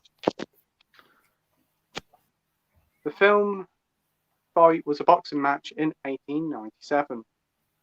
Cool, Alan certainly knows his stuff. It was his shit, yeah. Yeah, it definitely is. Is this you? This is your brother, isn't it? It is. It is. Yeah. What's the one film you'll never get bored of watching? Easy. I'll let everyone answer. Everyone knows my answer anyway. Oh yeah. Yeah. I'll give you a clue. There you go. Never ending story. Oh man. I know mine automatically. Automatically know mine. Yeah, I think I know yours. Go on, take a guess. Critters? Yeah! Yeah. Where's Steve? Steve could have come in there. There he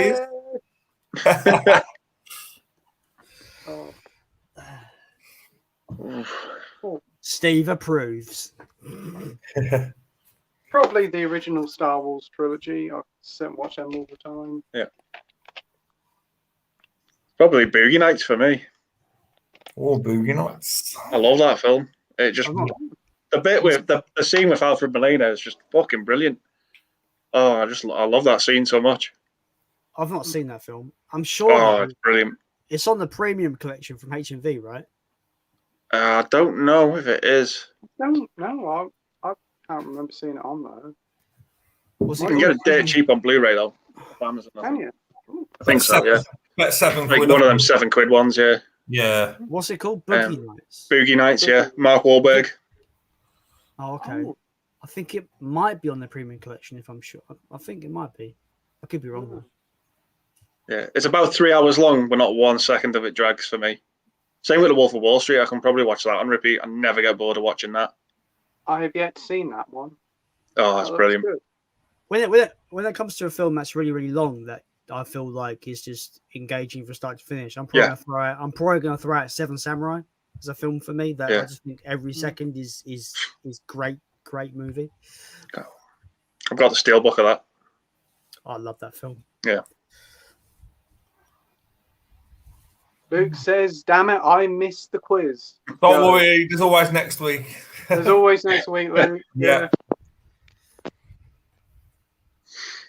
Jules says, James Dordley, are you at work tomorrow? And what type of films does Jason like have already? Andy and Pete last week. Yeah, I'm at work tomorrow. I've got work tomorrow at 5, I think. 5. Yeah. What type of films I have already? What type of films do you like? I think she means. Oh, okay. I'm a big horror fan. Really into my horror movies. Alien, Friday the 13th, Nightmare on Elm Street, the Child's Play franchise. You guys already know this, but I'm a massive Godzilla fan. Like, I love Godzilla to pieces. My favorite movie franchise as a whole.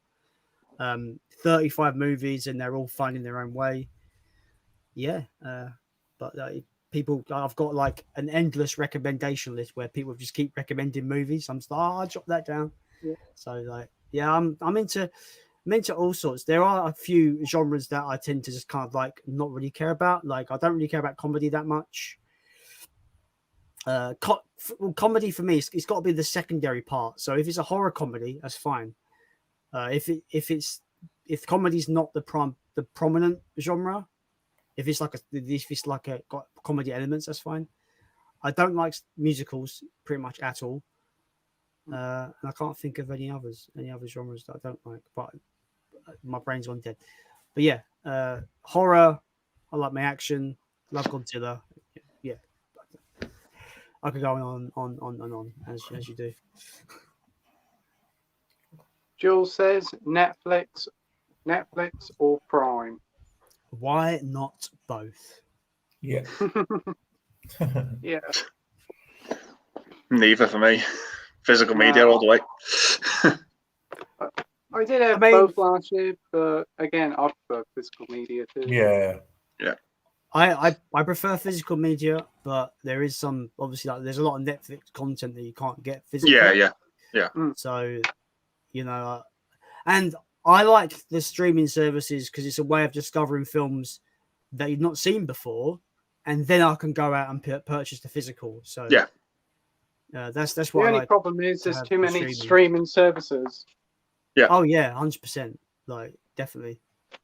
Like, how all these companies expect us to pay £5 to £10 a month on like 10 different services? It's like it's not sustainable, right? It can't be. Yeah, I'm fortunate because I'm fortunate that I use my sister's Netflix, so I don't really pay anything for that, and also I get Prime Video for free on my phone contract, so I'm pretty fortunate. So I've got ways to do watching stuff on there without worrying about it. Right. Next up, we have Cheetah, and does the never-ending story never end? Good question. Yeah, well, it ended at the first one for me because I don't even think about 2 and 3, to be honest. Because I don't even know they did 2 or 3. However, James, if you're the fan that I know you are, you will know that to have the book. Have you read the book? No, I've not read the book. If you read the book, you would know that Never-Ending Story 1 is only half the book, and Never-Ending Story 2 is the second half of the book. So to have the complete story, you've got to have both movies. But I'd say that, man, that second movie is what a load of shit. So bad. What are those weird, like, crab fucking robot things in that movie? I don't know what they're called. They're weird. I still haven't seen the first one yet. Boogie Nights is $7.99 HMV, 2 for $13. Cool. And it isn't on the premium line. Oh, okay. What am I thinking? There's a film, Boogie something. Maybe I'm thinking of something different. Boogie. I can't think of it either. Maybe I'm thinking of something different. I don't know. There is a film with a similar name on the premium collection, but I could be wrong. I don't know. Even May Unicorn says, any Jackass fans here? The new Jackass Forever trailer has just dropped. Anybody seen it? They're still making Jackass. I'm not seeing the trailer, but I love those first 3 films. No. I generally think Jackass is like the worst of like proper trash television, which it is trash television. So Yeah. I'm not a fan. Not a fan. Sorry, guys. No. I'm surprised they're still making them. E.T. or Gremlins? Gremlins. Gremlins. Definitely. Gremlins, yeah. Gremlins funny.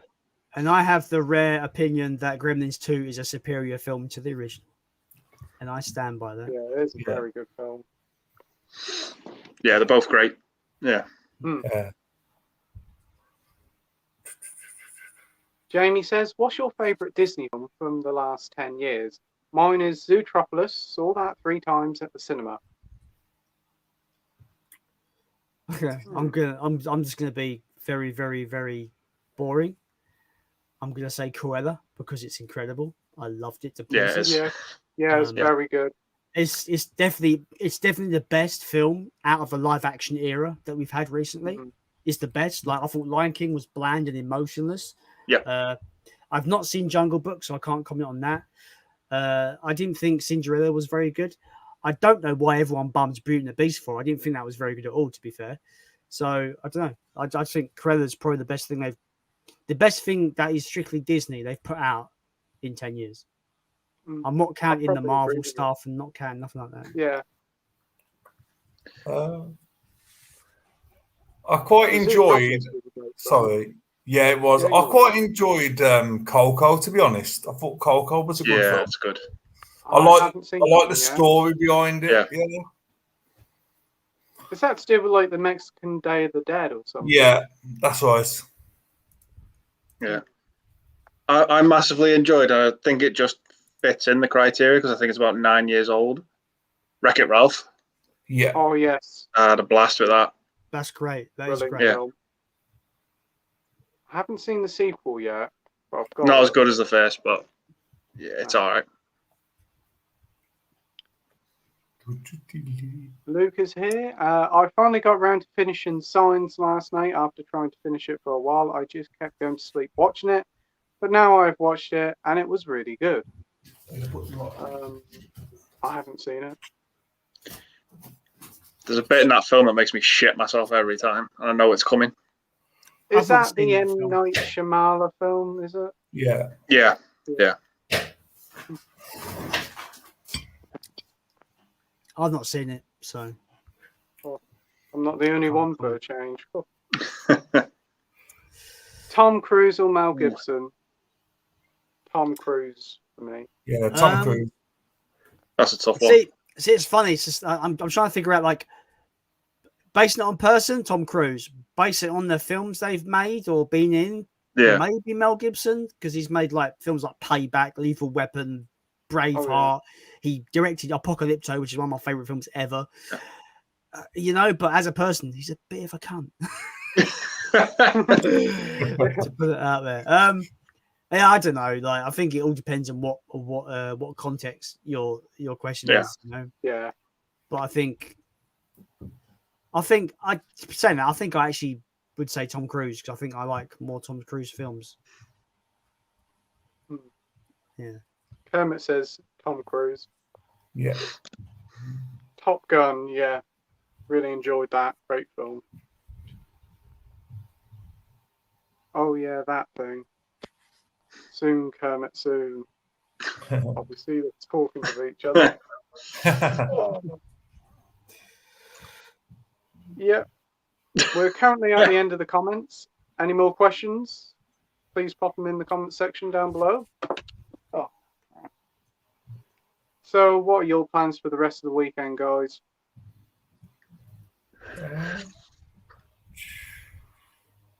Work. Yeah. Work.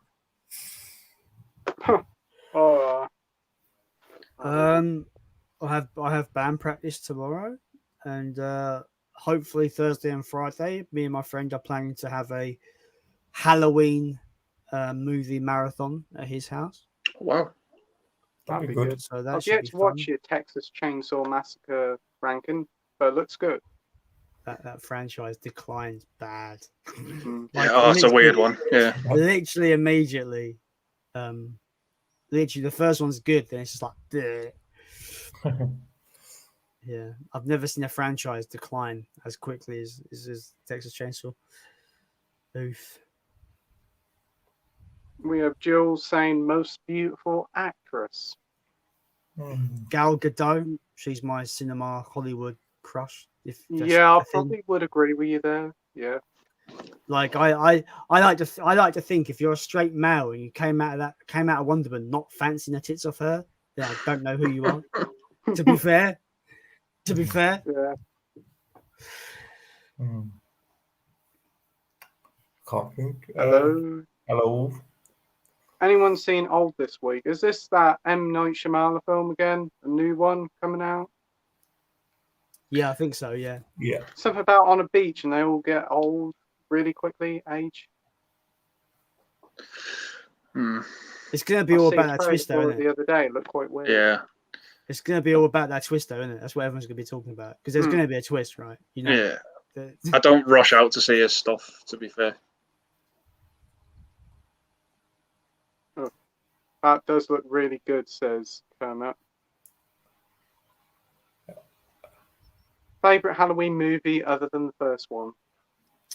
I've not seen them all, so it's difficult to ask. So, like, the first one is a masterpiece in my opinion. It's like it's probably the greatest slasher film ever made. The sequel I think, is almost on par with the first one. I think it's as a back-to-back experience. Yeah, like, it's fantastic. Not seen 3, not seen 4, not seen 5, not seen 6. I saw 20 years later a long time ago. Don't really remember it that much. Not seen Resurrection. The Rob Zombie Halloween is not as bad as people say, but it's not great either. And Rob Zombie Halloween 2 is probably one of the worst films I've ever seen. And I really liked Halloween 2018. I thought it was really good. I have never seen a Halloween film. Yeah. Halloween 3 for me was the first one I ever saw. Okay. I don't know, but the majority of people hate that film, but if you take it out of the franchise, it works on its own, I think. Yeah, I see a lot of people's reasons for hating it. They're like, oh, it doesn't have Michael Myers in it, so it's bad, isn't it? I'm like, no. Like, so what? Who cares? It works on its own, but it hurts the movie that it's tied to that franchise. Right. So it should have been just called Season of the Witch. Season of the Witch, yeah. And it would have been cool. Yeah. Because it was the plan was to do a different story each film, but John Carpenter got pressure to like wrap first one up. So he's like, you need to like do a conclusive story here with number 2, which he sort of didn't really want to do. So then he did it, and then he did Halloween 3, and then they just got so much backlash from the third one. Pete, I do have a spare copy of Halloween on Blu-ray. If you send me your address, I'll send it to you because it's a must. It's a must-see film. It's a must-see film. What, the original one? Yeah, 1978. Because I've got the digital code for the new one, the 2018 one, but I haven't seen that one yet. Yeah, don't watch that until you've seen the original. Right. Yeah.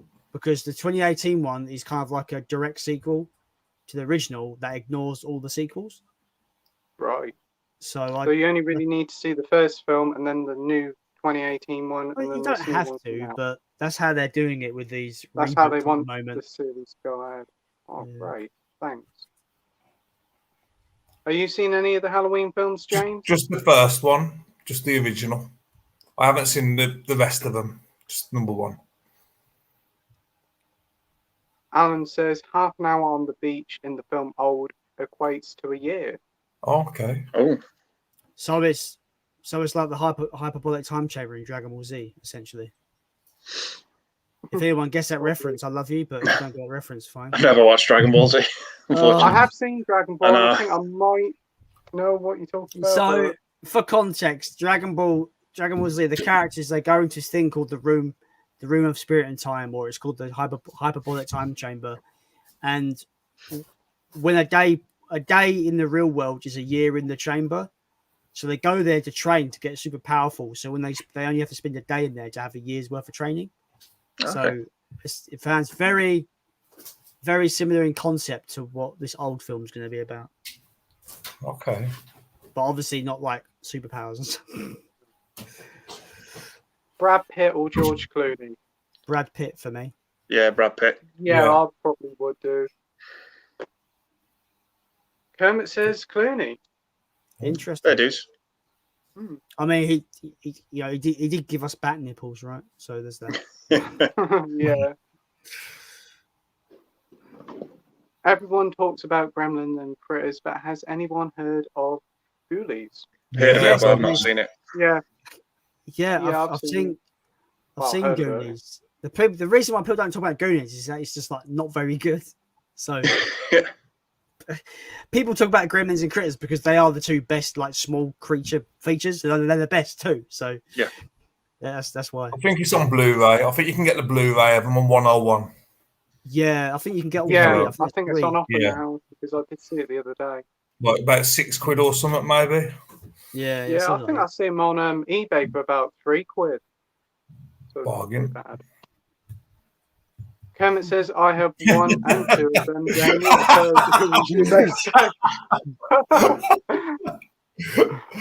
Oh, pair of ghoulies. On Blu-ray, that is. Oh, God. But yeah, that HMV sale, like 20% off. How long does that run for? And because you get 20% off quite a lot of box sets, don't you? Have you seen it online? I've seen it, the offer on, yeah. I've seen it come up 20% off.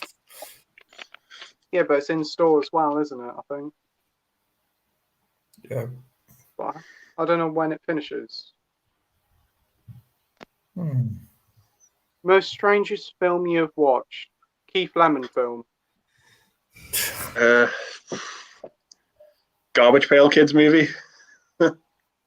Is that the one that Robert Fitzbounty got the other week? Yeah, I think it is. I think it is. Have you seen the Garbage Pail Kids movie? No, I've not seen it. No. Fuck me, man. That is something else.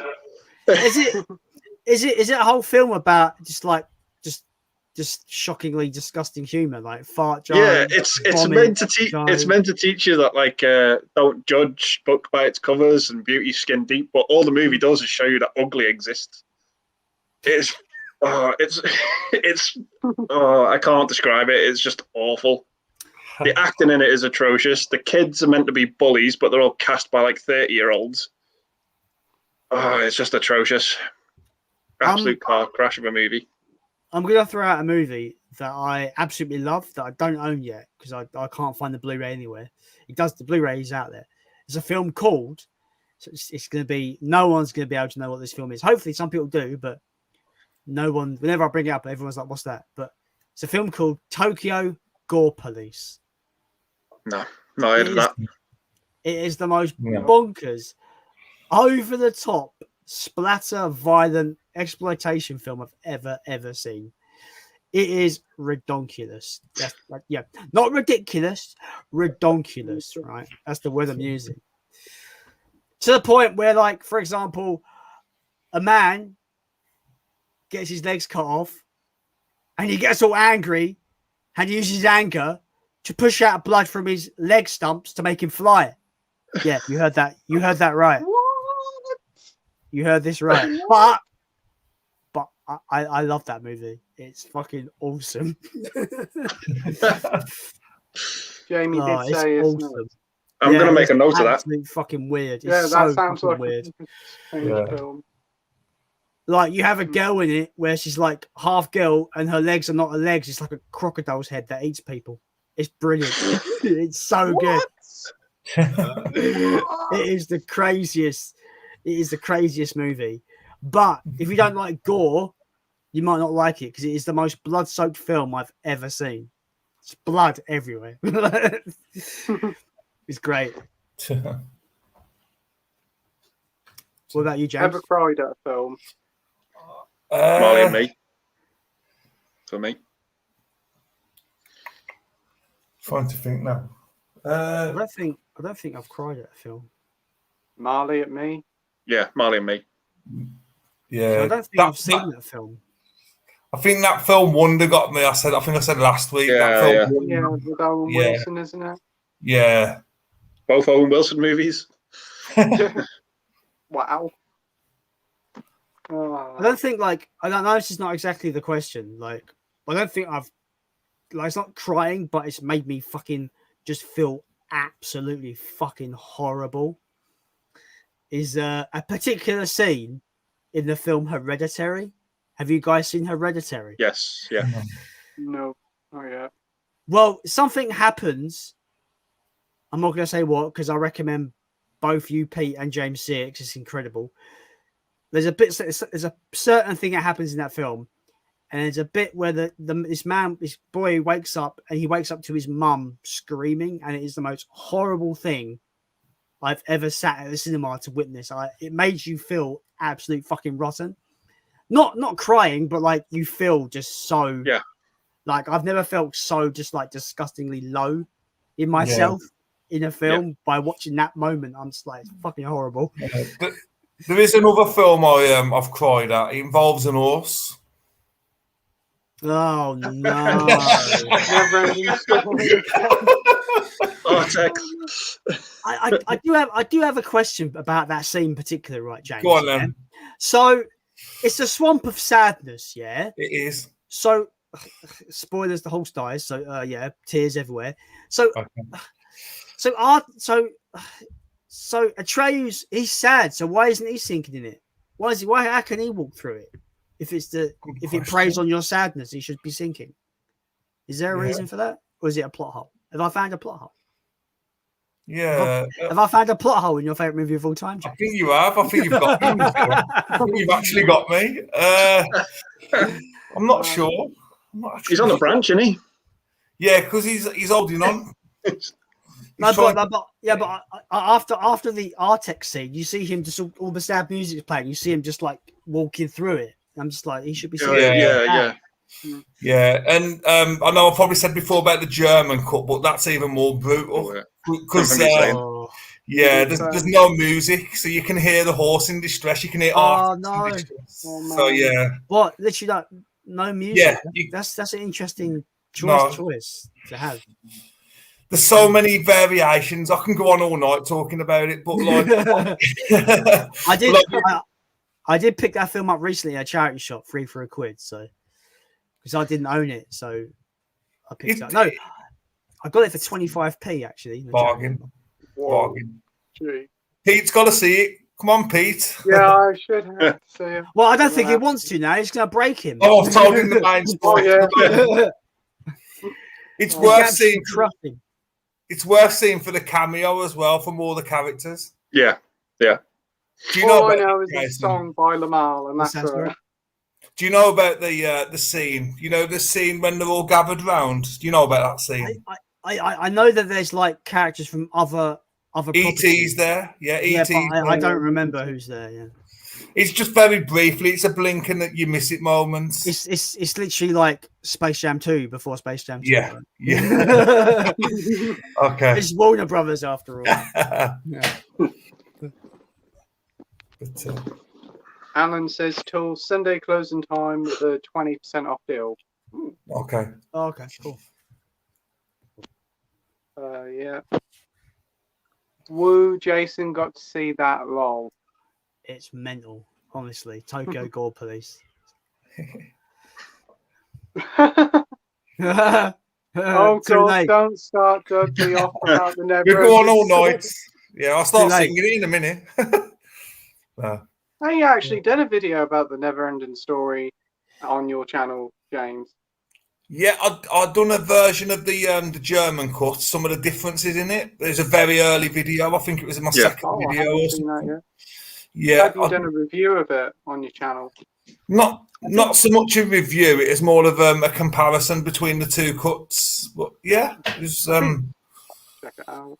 James, I think your channel's probably in our community one of the channels that got to 100 subs the fastest. People, you started a channel, everyone was boom, boom, boom, get on to Jim Jam. Yeah, it was madness. It was madness there that just picked up. Within a couple of days, weren't it? I think. Yeah, I think it was at 75 subscribers. You didn't even have a video up yet. I swear something crazy like that happened. Yeah, it's good stuff though. Yeah, thank you. James hates never-ending story. Well, that's a lie. It's How all just many the copies points. of the Never-Ending Story do you own? And yeah, that's a good question. Oh, that is a good question. So I own the original DVD version. I own the 30th anniversary edition. I own the German cut on Blu-ray. I'm going to get the 4K because I don't have a 4K player, but I'm tempted to have it just because it's Never Ending Story. But yeah, I was going to ask, would you think about would you think about getting the Laserdisc version, the VHS version, just have a big builder collection of it, kind of thing? If I can find them, yeah, I would actually have that on display. I'd have all the different versions on display, and because I've got the T-shirt. Have you seen my T-shirt? I ain't got it on tonight, but my daughter bought it me for Father's Day. You remember, Pete? Yeah. And it's like the basically the artwork of the cinema poster. does your partner like the Never-Ending Story, James? No, can't stand it. Can't stand it. But my daughter does, and she sat on my lap and watched the whole film without wanting to turn it off or nothing. She loved it. Oh, that's good. But if Any you haven't more questions, guys, in the comments section? Sorry. That's all right. That film, though, to be fair, if you think about it, like it's a family film. It gets really dark, doesn't it? It's quite grim. It's a grim film. It's never set out to be a light-hearted family film. It's always got that element of darkness and I know I'm going to say I'm talking about scenes. I know Pete hasn't seen it, but he'll have more context on this anyway. The scene where Atreyu has to get past the two statues, and you see that knight go first, he just gets obliterated. You're like, this is fucked up. Like, Jesus Christ. It's bleak as hell. It is. But you got to think when that film come out, it was a PG when it come out, wasn't it? PG, I think it's rated. I think so. Yeah. Yeah. Is it still rated a PG? It's still rated a PG, but you got to think, like, obviously with the times changing and that, would that be classed as a PG now, or would it be more of a 12 because of some of the things? Because I don't want to reveal any spoilers, but when he gets Gamork, Jason knows what I'm talking about. When he Gamork. Oh, what he stabbed? What, the wolf? You mean? Yeah, when he stabs the wolf. Gamork. Yeah, it's pretty. That's pretty quite brutal. Like really. That wolf scared the life out of me as a kid, like, growing up. It's his eyes, man. It's his eyes and his teeth. Yeah. I mean, I need to rewatch that film now. I'm getting all hyped for it now. Gotta rewatch it. Jules says Mrs. Millership has taste. That's a burn right there, James. Yeah. I might get Schindler's List 4K with the 20% thing off, as it interests me. It would be my first black and white movie to watch. I can't make my mind. I got it, guys. Yeah. That 20% sale, is it across the whole store? Like, is it on everything? Well, I watched Hermit's Ghost video, and it looks like it's all the stuff but the Arrow films. Okay, interesting. Which isn't too bad. I know online it's only certain films, but I think in store it's all of them. I think the Arrow sale ends July the 26th, doesn't it? The Arrow sale. Yeah. Does it work? I'm guessing. I don't really know how percentages work, but is it like 20% off each item, or is it like if you pick out like 10 items, is 20% off the bulk transaction? Would it work out that way? Item, I assume. Interesting. I don't know. I might have to go on the HMV website and have a look around. Yeah, you got to put like a discount code in, I think, HMV 20 or something, and then it discounts at the checkout. I'm looking at that Evil Dead trilogy. It only works out about 11 quid. So that's not too bad. That's worth it. That's good. I don't like Army of Darkness that much, but for the first two, that's well worth it. I know I've got some stuff coming from HMV tomorrow. The Tremors Blu-ray box set. Nice. Nice. I've never seen it before. It looks quite good. It's a good film, Tremors. Tremors has my favourite use of "fuck you" ever. It is literally, it's literally the best use of it. I have seen that bit, yeah. Fuck you. Ha ha. Just laugh as well. Just laugh afterwards as well. It's just the combination. It's so good. I love that film.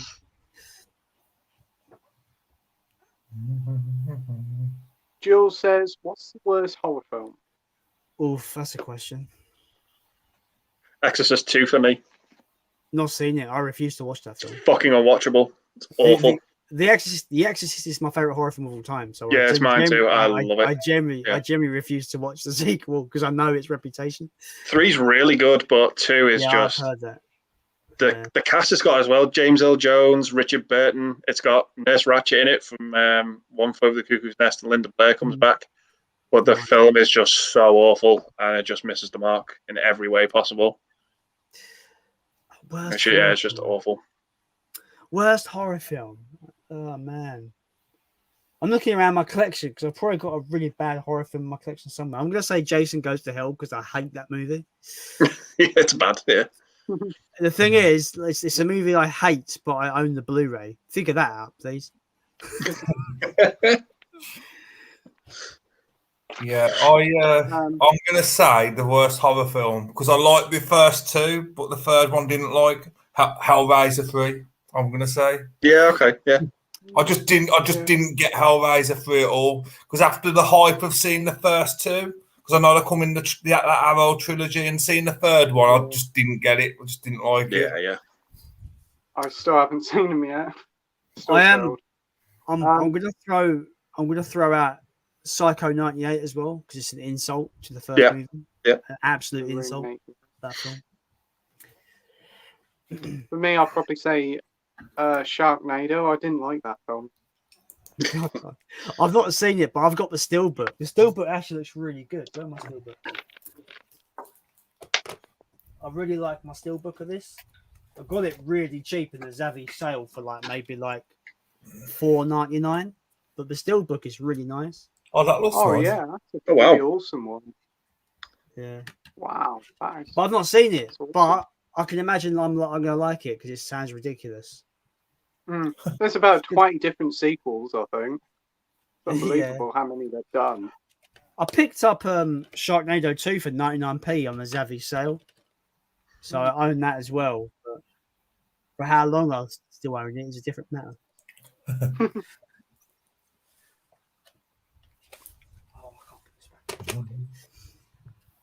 Jules says only because she don't like the never-ending story.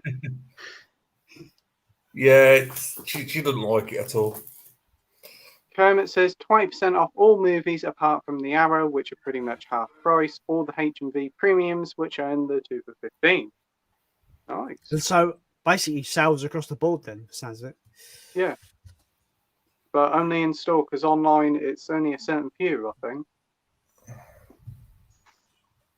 Interesting. Sorry for that to Ma.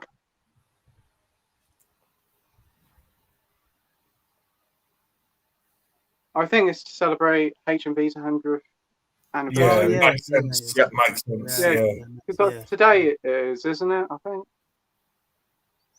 I mean, yeah, it could be. To celebrate their 100-year anniversary, they could have had 100% off. That'd be nice. I was just going to say that. Would be the best way, wouldn't it? Yeah. Yeah. 20% even applies to the new films, 4Ks included. Oh, that's not bad. I'll have to have a look at that at the weekend or in a couple of days' time. Cool. Any more questions or comments? Pop them in the comment section, please. Cool. What was I going to say? Any other films you're thinking about watching this week that you think about? I've got a few lined up. I've got A Quiet Place Part 2 that I need to get to at some point. Yeah. I've not watched that yet. I'm really excited for that film, actually, because I've heard really, really positive things. Yeah. What else is new out that I've got lined up to watch? Space Jam 2, but I'm not really that bothered about rushing to see that at all. But next week's Suicide Squad, isn't it? Yeah. July the 30th. Yeah. I didn't think that film looked particularly good, if I'm honest with you.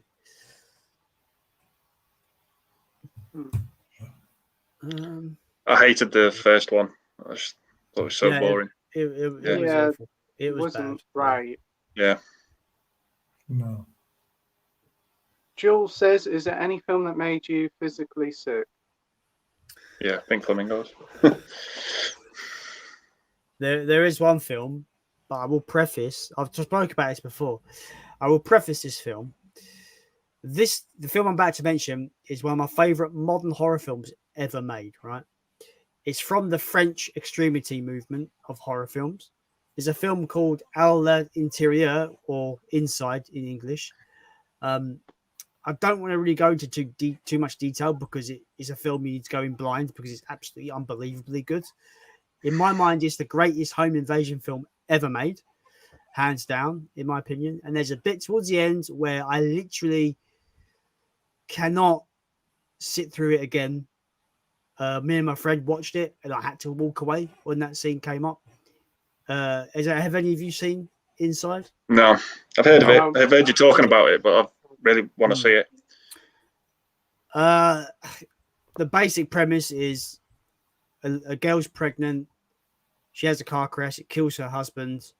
She gets a knock on the door from a strange woman. That woman breaks in and proceeds to try and cut out this woman's unborn child. And that's the premise. And it's just one of the most intensely brutal and just fucking all out crazy movie I've ever seen. It's brilliant. It's fantastic. But there's that one scene towards the end where I have to walk away. I could not sit through that because I genuinely want to be sick. It's fucking horrible. But yeah.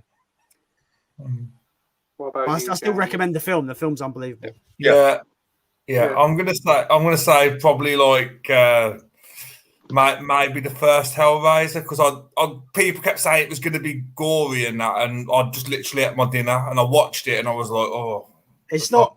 It's gory, but it's more of like a slimy movie. It's all like where I forget the guy's name. The guy that kind of he reforms himself. Like that whole scene is just slimy and just like yeah.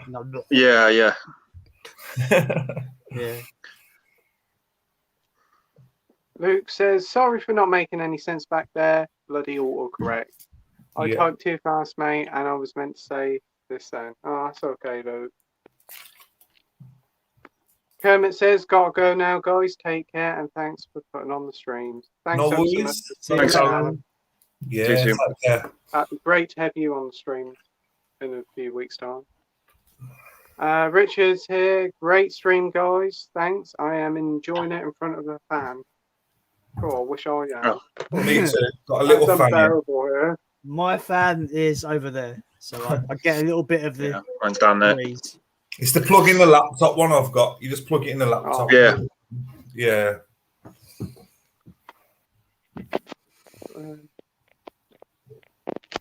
Yeah, we're currently at the end of the comments, guys. Any more questions? Just be sure to pop them in the comment section. What was I going to say? How long do you guys want to continue going on for? I'm easy. Yeah, I'm good. I'm good now. I'm good. On my own stream, I usually go until the comments dry up, and then I just kind of wrap it up. So, whatever you want to do, man, it's all good with me. Yeah, that's entirely fine. I know James did say beforehand you had to leave at 9, but you are okay. I'm all right now. Yeah, it's okay. Jules says, get Kermit's on. He is brilliant. Yeah, he is. Yeah. Best low budget film. My brother's coming out with some good questions tonight. I've just got to say, he's pulling these out of the bag, really. Best low budget film. Can that be English or British or American? Or because if we say British, I'm going to say this is England because that's like my second favourite film. So I've got an answer for a good British low budget film, I think. Have you seen Rita, Sue and Bob 2? Of course, I've got the BFI release, Andy. Very good. I have heard of it, yeah. Yeah. You know that film, though? That opening soundtrack's awesome. Yeah, you got Black Lace on the soundtrack to that, ain't you? Black Lace. Yeah. Great film. Yeah. Great film. The gangbang song. The gangbang, yeah, that's the one. Yeah. Yeah, no, it's a good film. That I didn't really like it at first, but it grew on me. It'll never be put on now, though. It's no, you can't. you can't make that or show it. No. What is it about? It's pretty much about this married man who pretty much has an affair with his 2 babysitters. Yeah. Yeah. It's as crazy as it sounds, and it doesn't hold back either. The car scene. Yeah. I think they were underage, weren't they? They were still at school, yeah. Yeah. It's pretty full on what goes on, but like we said, it would never be made or come out today. But there's also race in it as well, isn't there? Yeah. I forgot about that. It doesn't hold back on that either. No. But it just makes for like a fascinating watch though. But I think it just captures that time of the 80s. Yeah. For me. Even though I wasn't even born then. But I think the tagline that come out with the film was Maggie Thatcher with her knickers down or something. That was the tagline that come with the film. What? Yeah, Thatcher with her knickers down. That's what come with the film, the tagline. Yeah, it's just a great little British film, but yeah, it's definitely a product of its time, though. Yeah. Yeah.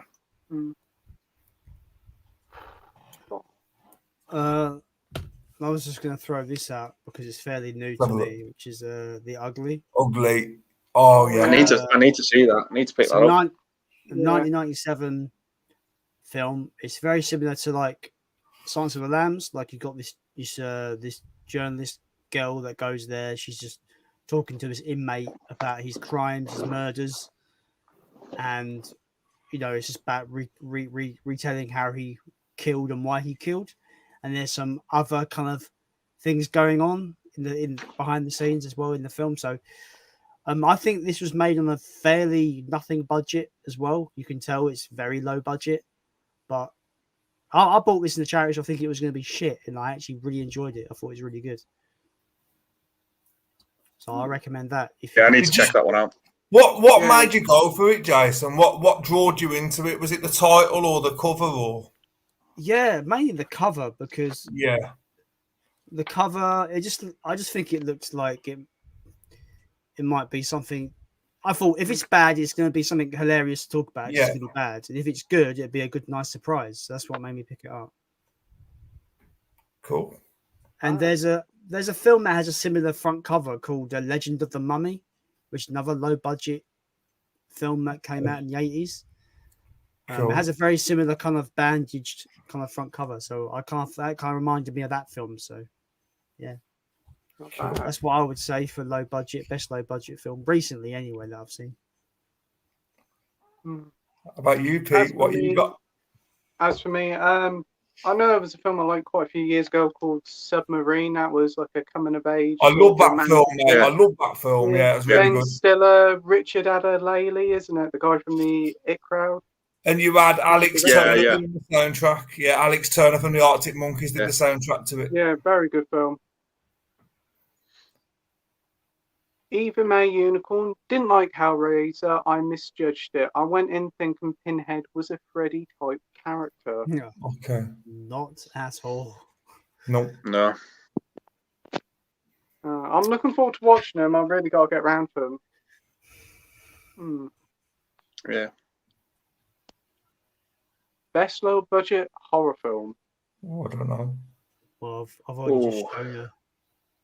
I've just shown one, so it'll be that. Yeah. I think I've got an answer for this. I think I've got an answer. I'm gonna say you're gonna get mad at me now because it's another British film, but I'm gonna say Eden Lake.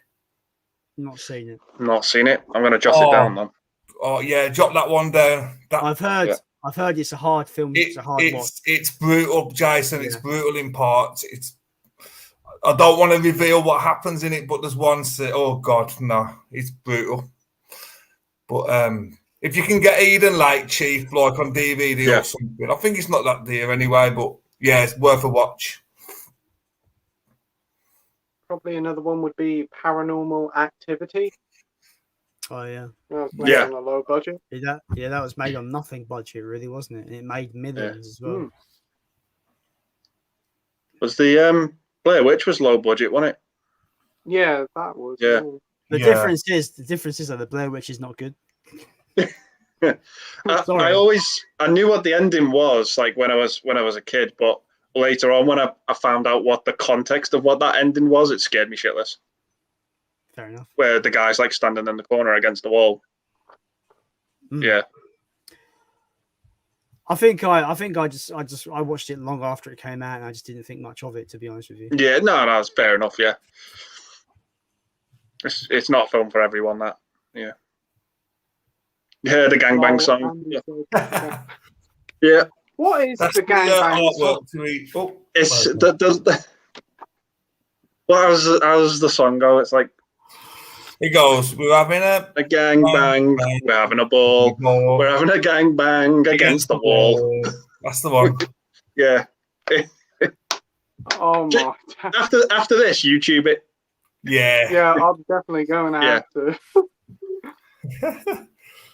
What's your best Pierce Bronson Bond film? GoldenEye. Yeah, Fantastic GoldenEye. film, fantastic game. Yeah. I think it's really awesome funny. Movie. I think it's funny. In my opinion, Pierce Brosnan has been in one of the best Bonds and one of the worst Bonds. Yeah. Die Another Day was absolutely awful. Oh, it's so bad. One of the worst films of all time. Luke said, I had that Hellraiser of Jason. Still haven't watched it yet. So, mate, thank you again, mate. Hope you get round to watching it soon, though. Yeah, same here. No worries, Luke. I hope you enjoy it when you Geordie do get Falls back. Eden Lake. Yes. Love that movie. It is a good film. It's a very... I'm going to look out for that. Shall I tell you who else is in it as well? Do you know Jack O'Connell? He's in it as well. Jack O'Connell. And Michael Fassbender's in it. Yeah. Good film. Early Fassbender. Early Fassbender, yeah. Definitely. Another one I haven't seen. Yeah. Not an happy ending. It's a bit of a spoiler, isn't it? Yeah. Fucking hell. Jesus Christ. Calm down, Magpie. Fuck. Film die. What? Anyone in a horror film died? Gee. What does that mean? I don't know what that means. Anyone in a horror film die? No. That made you think, why the fuck? I don't know. No, I don't know. I don't understand the question, if I'm honest. No. Could you put that on, Jules? On my way home from 30 Lads, going to finish off watching The Swordsman tonight. Oh, yeah, that's that Cine Asia film. That looks good. Yeah.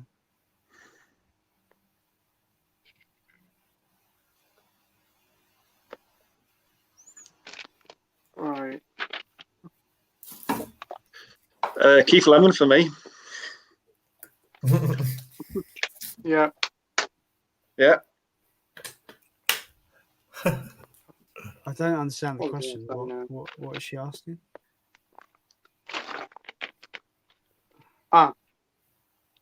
As in, why did you do that for? Basically, what character in a horror film that you think, oh, great, why did they get killed off, I should think? Okay. Like stupid decisions in a horror film. Yeah, I'm going to say that, yeah. I'm not sure. No, I don't really. That's a hard one because like every character in every nearly every character in horror films make bad decisions. Like it's a major trope in horror films, right? That is the thing. Yeah. You got to have the dumb characters for them to die. Like it's part of the course. The only film that doesn't do that is You're Next, which I love because it flips it on its head and it's awesome. Have you seen You're Next? I've heard of it. Oh, it's so good. Oh, it's so good. Sorry. I'm getting all excited about You're Next. Right, it's so good. Oh, yeah. Have you seen the Babadook? Is it Babadook? I've got it, but I've not watched it yet. Yeah, I've seen the Babadook. Yeah, man. I own it, but I've not seen it. Yeah. It's very good. Very good. I only got it because a lot of people said that was good. Yeah, my cousin's not really into horror, but he's basically recommended me Hereditary, which I loved, Midsummer, which I loved, and he was like, yeah, check out Babadook as well. That's really good. So it's weird that a non-horror fan is recommending me horror that I end up loving, which is kind of funny. I think Jamie Powell's got the actual Babadook book. I think he's shown. Yeah, I think he's got the actual book of the Babadook. Because I think they're doing like a 4K release of that now, aren't they? Second Sight, I think. Yeah, Second Sight are doing it, I think. Or they've already put it out already. On Blu-ray for like a couple of quid. So, also got It Follows. Is that what? Oh, that's great! Yeah, mate, I fucking love that. That film is it's great. Awesome. Yeah. I've got hordes of great films, but again, still haven't seen them. I don't honestly know why I ain't seen them. I need to get on them quick. But I tell you what, right? If someone came to me and went, "Oh yeah, I got this film. It's called It Follows. John Carpenter directed it," I would believe them because it feels like a John Carpenter movie. Yeah. It's so good. I've also got Don't Breathe. Is that any good? I was just about to mention that. It's really good. Not seen it. I've got the trailer for the sequel. That looks quite good. There's a bit in the end that is just so gross, but yeah, it's really good.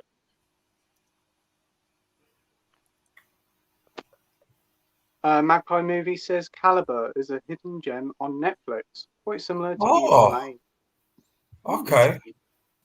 I'll write that one down. Okay. I haven't actually got Netflix, but yeah, that sounds good. Thank you, Pete. That's what I meant. Your next is a wicked film. Yeah, it's awesome. I love it. Really, what it does, it takes the concept of like the final girl and like just flips it on its head, and it's fucking awesome. Is the front cover of it like a woman with an axe and somebody with a mask on? Yeah. I've seen it about. It's fucking such a good film. So good. Like, it's one of those films where you think you know where it's going, but it just doesn't do that at all. It doesn't go where you think it's going to go. Have you seen the movie Ready or Not? And would you recommend it? I haven't. Yeah, I watched it the other day. I didn't think much of it. Oh, okay. I really want to see that. I've heard it's fairly decent. Yeah, I've heard some. I just thought it was okay. Nothing special, but not at all horrible. Is it similar to like what I want to call like death game kind of films, like The Hunt, where it's like everyone's after one person? Yeah, pretty much. Yeah. Yeah. It's one of them. Yeah. But again, The Hunt is like great, so I guess it's not as good as The Hunt. Yeah, I just weren't blown away by it, unfortunately. That came out about a couple of years ago, didn't it? Yeah, well, I think, I'm rewatching all the films because I'm putting my 2019 list together, and that was one I had to watch. So yeah. Coolio. Ready or Not, I feel, is not the same vein as The Hunt. I didn't mind Ready or Not. It's worth a watch. It is in the same vein as The Hunt. Again, another one I haven't seen, but I think I remember Paulie picking it up and he quite liked it. But for like horror films, I still haven't seen so many iconic ones. I still haven't seen Friday the 13th yet, or Nightmare on Elm Street. Oh, so many films people keep saying to me, "You ain't watched. You ain't watched." It's unbelievable. The thing is, though, like I say, wow, like that. Like I don't mean like to be like taking the piss, but people, not everyone's gonna see everything. You know, it's just the way it is. Yeah. And I've only really started to get into movies like probably fully for the last couple of years. Probably thanks to lockdown. And then and I'm only about 24, so I can't be expected to see loads of other films. That's a good question. What iconic film have you not seen yet? 2001: A Space Odyssey. Yeah, I haven't seen that. Talking to the same lines of Stanley Kubrick, I'm going to say Clockwork Orange. I still haven't seen it, and I know that's such an iconic film. No, I haven't seen it. Yeah, but that's my dad's favourite film. That is it really? I still haven't seen it. He wants the theme tune to that played at his funeral. He loves Clockwork Orange. absolutely loves it. Yeah. But yeah, I don't know. I can't really think not seeing, because I've always like made it my mission to like, oh, that's an iconic film, I'll watch it. Yeah. I've got a video idea that I've got brewing that I'm thinking whether to make or not, which is basically iconic films I've not seen that I'm terrified to see, because where a film is like universally beloved, right? And I'm terrified that I'm going to put this on. Like, everyone loves it. No, there's barely any like negative feedback on it. Everyone adores it. I'm terrified that I'm going to put it on and I'm just not going to like it at all. Like, I'm terrified. It's funny because I only saw like The Exorcist in 2013. Obviously universally loved. A lot of people were saying greatest horror film of all time, or this scariest film. And I was terrified that I'm just going to finish and go, yeah, it was all right. But no, it was just like one of my favorite films of all time. Like, it just blew me away. So sometimes maybe they're universally loved for a good reason, and maybe I will like them. But I don't know. But there's also the point, it's like a lot of films are really hyped up, and then you watch them and you kind of feel like they're overhyped. That is true. That can happen. It can happen. Like, I know for a fact films like Citizen Kane, I know I'm not going to like that film. I know I won't like it. So I just chose not to even bother, because what's the point? Yeah. And the thing is, I've looked into that film, and it's like, I think it's only renowned because it introduced like the status quo in terms of how to make a film, like directing techniques, lighting, production. It introduced all these new kind of next level aspects to filmmaking. That's why it's beloved. So if that's the reason why it's beloved, then, but I'm looking for a good story. Like, and apparently not many people talk about the film as a film. They talk about it as how it kind of like changed Hollywood in the way they do things, which is interesting. Yeah, there is a good story to it though. Yeah, I do quite like. It's like he's like this big media mogul, and spoilers at the beginning, but he dies at the beginning of the film, and his last word that he says is Rosebud. And everyone's trying to figure out what Rosebud is and what it means. And you do eventually find out at the end what it is. And it's just a great, great reveal, and it's a great payoff. So I should watch it then. Yeah, it's a good it is a good story. I do like it. I do think it is. It's absolutely iconic, and it is a great film. I did actually see it in Sainsbury's, like with one of those iconic select moments, and I think like the word was Rosebud on it. Yeah. It's like his last dying word before he dies, and no one knows what it means or what it is. But yeah, it's absolutely fantastic when you find out what it is. Sounds like a good film. Yeah.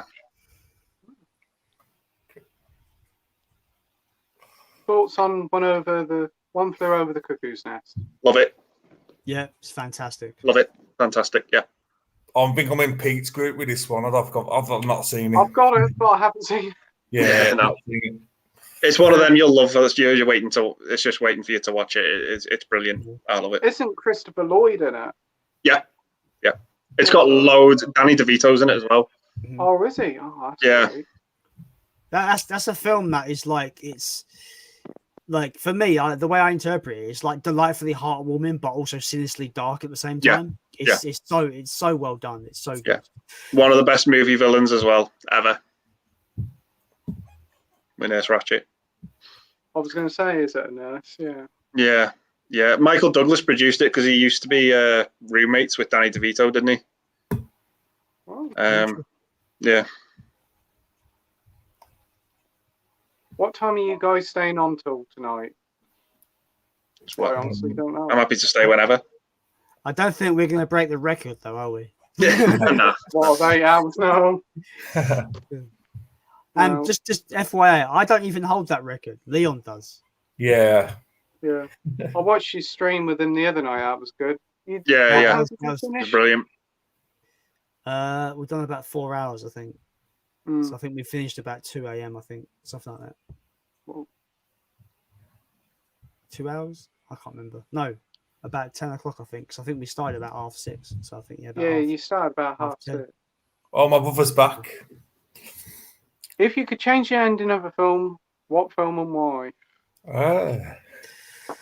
Oh man, that's a fucking question. That's another good question. I've got an answer, but it's a film we talked about before. I've got an answer because I think this film in particular lives and dies on its third act, and that would be Batman v Superman.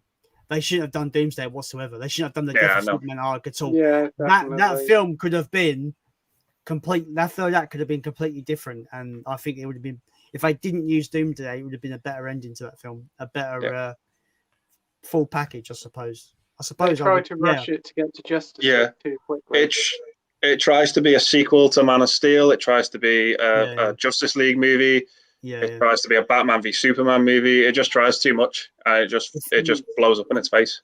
The thing is, I like that film though. I still like it. Yeah, but I'm a big Batman fan. So. Oh yeah, it's entertaining. Yeah.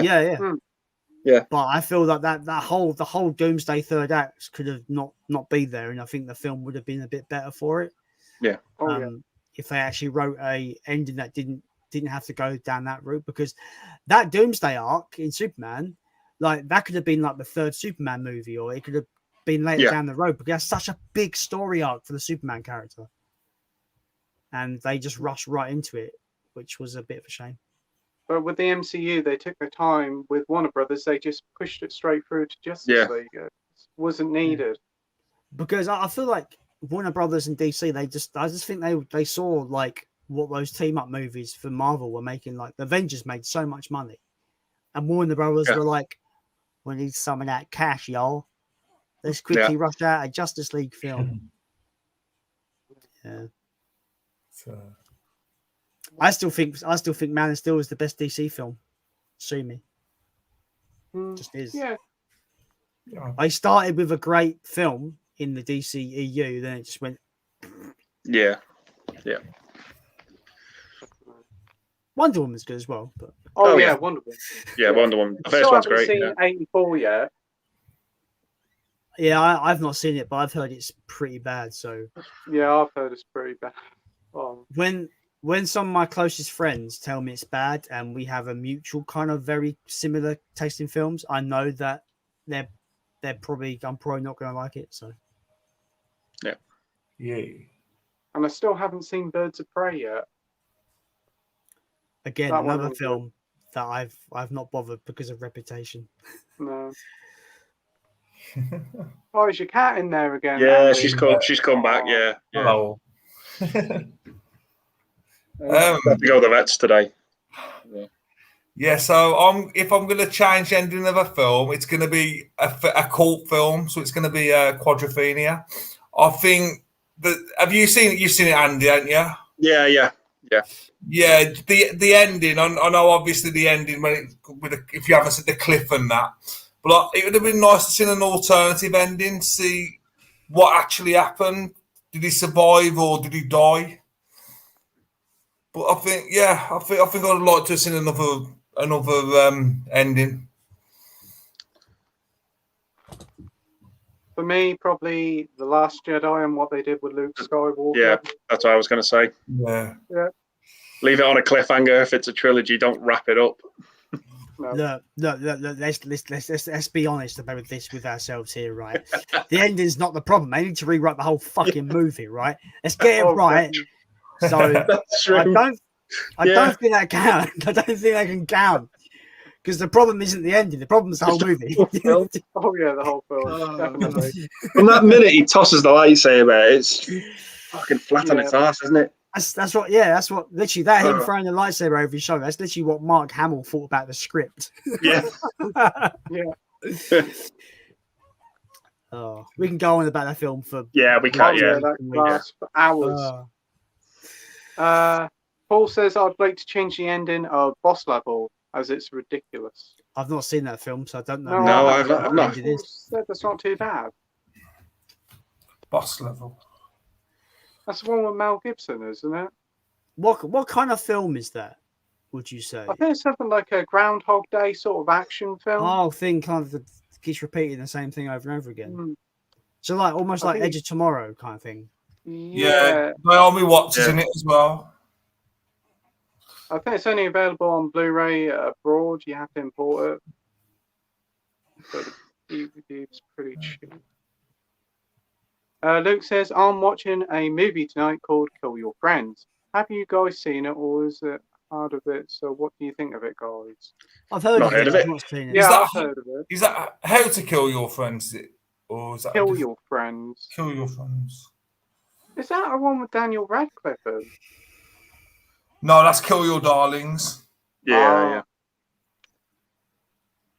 I think it's on Netflix, right? I'm sure I've seen it on Netflix. Yeah, Kill Your Friends is the one with Nicholas Hoult in. Right. Yeah. And Kill Your Darlings is Daniel Radcliffe. Yeah. Daniel Radcliffe, yeah. But that's been in Poundland, that has. That's Kill Your Friends. I've seen that in Poundland. Oh, is that the one with like a guy with a knife on? Yeah, and it's got like a bright cover. Yeah. Yeah, that's the one. Yeah, I've seen That's that. the one. Why? Who done the longest speed? Leon Talks Film. Yeah. Leon Talks Film did 8 hours and 21 minutes. What's your longest then, Jason? 8 hours and 10 minutes. So he beat me by about 10 minutes. But it's not a competition. So, but I've stopped doing those because they fuck me up big time. So I've just stopped. It's the next day, isn't it, mate? Is it the next day? Yeah. I just sleep in until about bloody 3 o'clock in the afternoon. So it just and then you wake up and you're like, where's the day gone? Yeah, pretty much. Favorite Harrison Ford film? Indiana Jones. The first one, Temple of Doom. Raiders. I mean, it's easy to say Star Wars or Indiana Jones, but my brain is telling me like the Fugitive is great. I love the Fugitive. Yeah, I love Air Force One. That's a great one. Yeah, get off of my plane. So good. I love Witness. If anyone's seen that, do you know what? Right, I had to watch that as part of my religious education in school. Yeah. And the bit where they cut the guy's neck open in the bathroom fucking scared the absolute bejeebus out of me. Yeah. It's well brutal because they put a hold of him. It's well nasty. They fucking shit me up big time. Like, I was like 14. Like, why the fuck am I watching some guy get his throat cut open for in fucking religious education? Weird. What a weird time. When I was in the States doing a tour, I was in Pennsylvania at the time when we were passing through Homage Country, and that was the movie they put on the coach that we had to watch. Oh god. Yeah. It was just like the most cliched Amish movie ever to put on as Witness. It's like great. Yeah. I don't remember. It's a great Ford film. I don't remember much of it. I just remember being absolutely traumatized by seeing a guy get throat sliced open in the opening like 5 minutes of the film. It's funny. Record Movies is here, and he says Birds of Prey is a pile of shit. I've heard by many sources. A lot of people say it isn't very good. It's not a good film, but Margot Robbie's saves it, I think. Yeah. Ewan McGregor's in it, isn't he? Yeah, I think he's miscast. If you want to see a good Black Mask movie, watch Batman Under the Red Hood.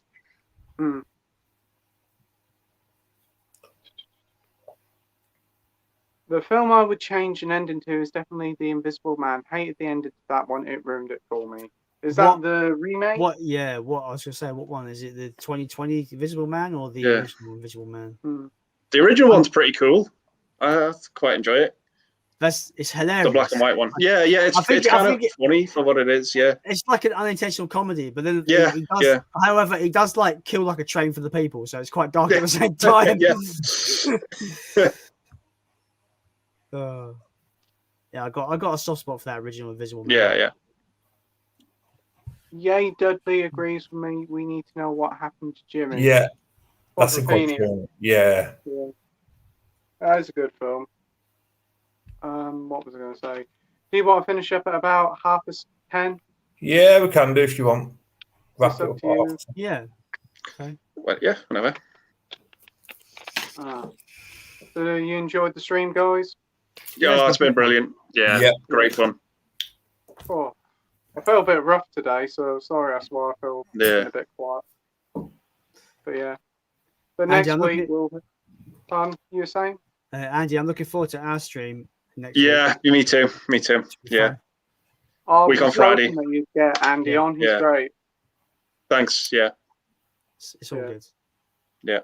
But next week we've got John on and JT, and you are going to be there, aren't you, James, or not? Maybe. Hopefully.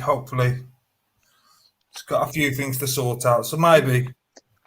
I'll be watching. Totally fine. Yeah. I might ask you again, Andy, to come on if you like. Yeah, if you need me to pop on, more than happy to do that. Be fine. Yeah.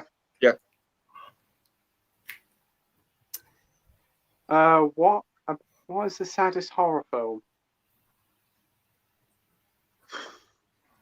That's a question. That's weird. Like, I don't really go into horror expecting to feel sad though.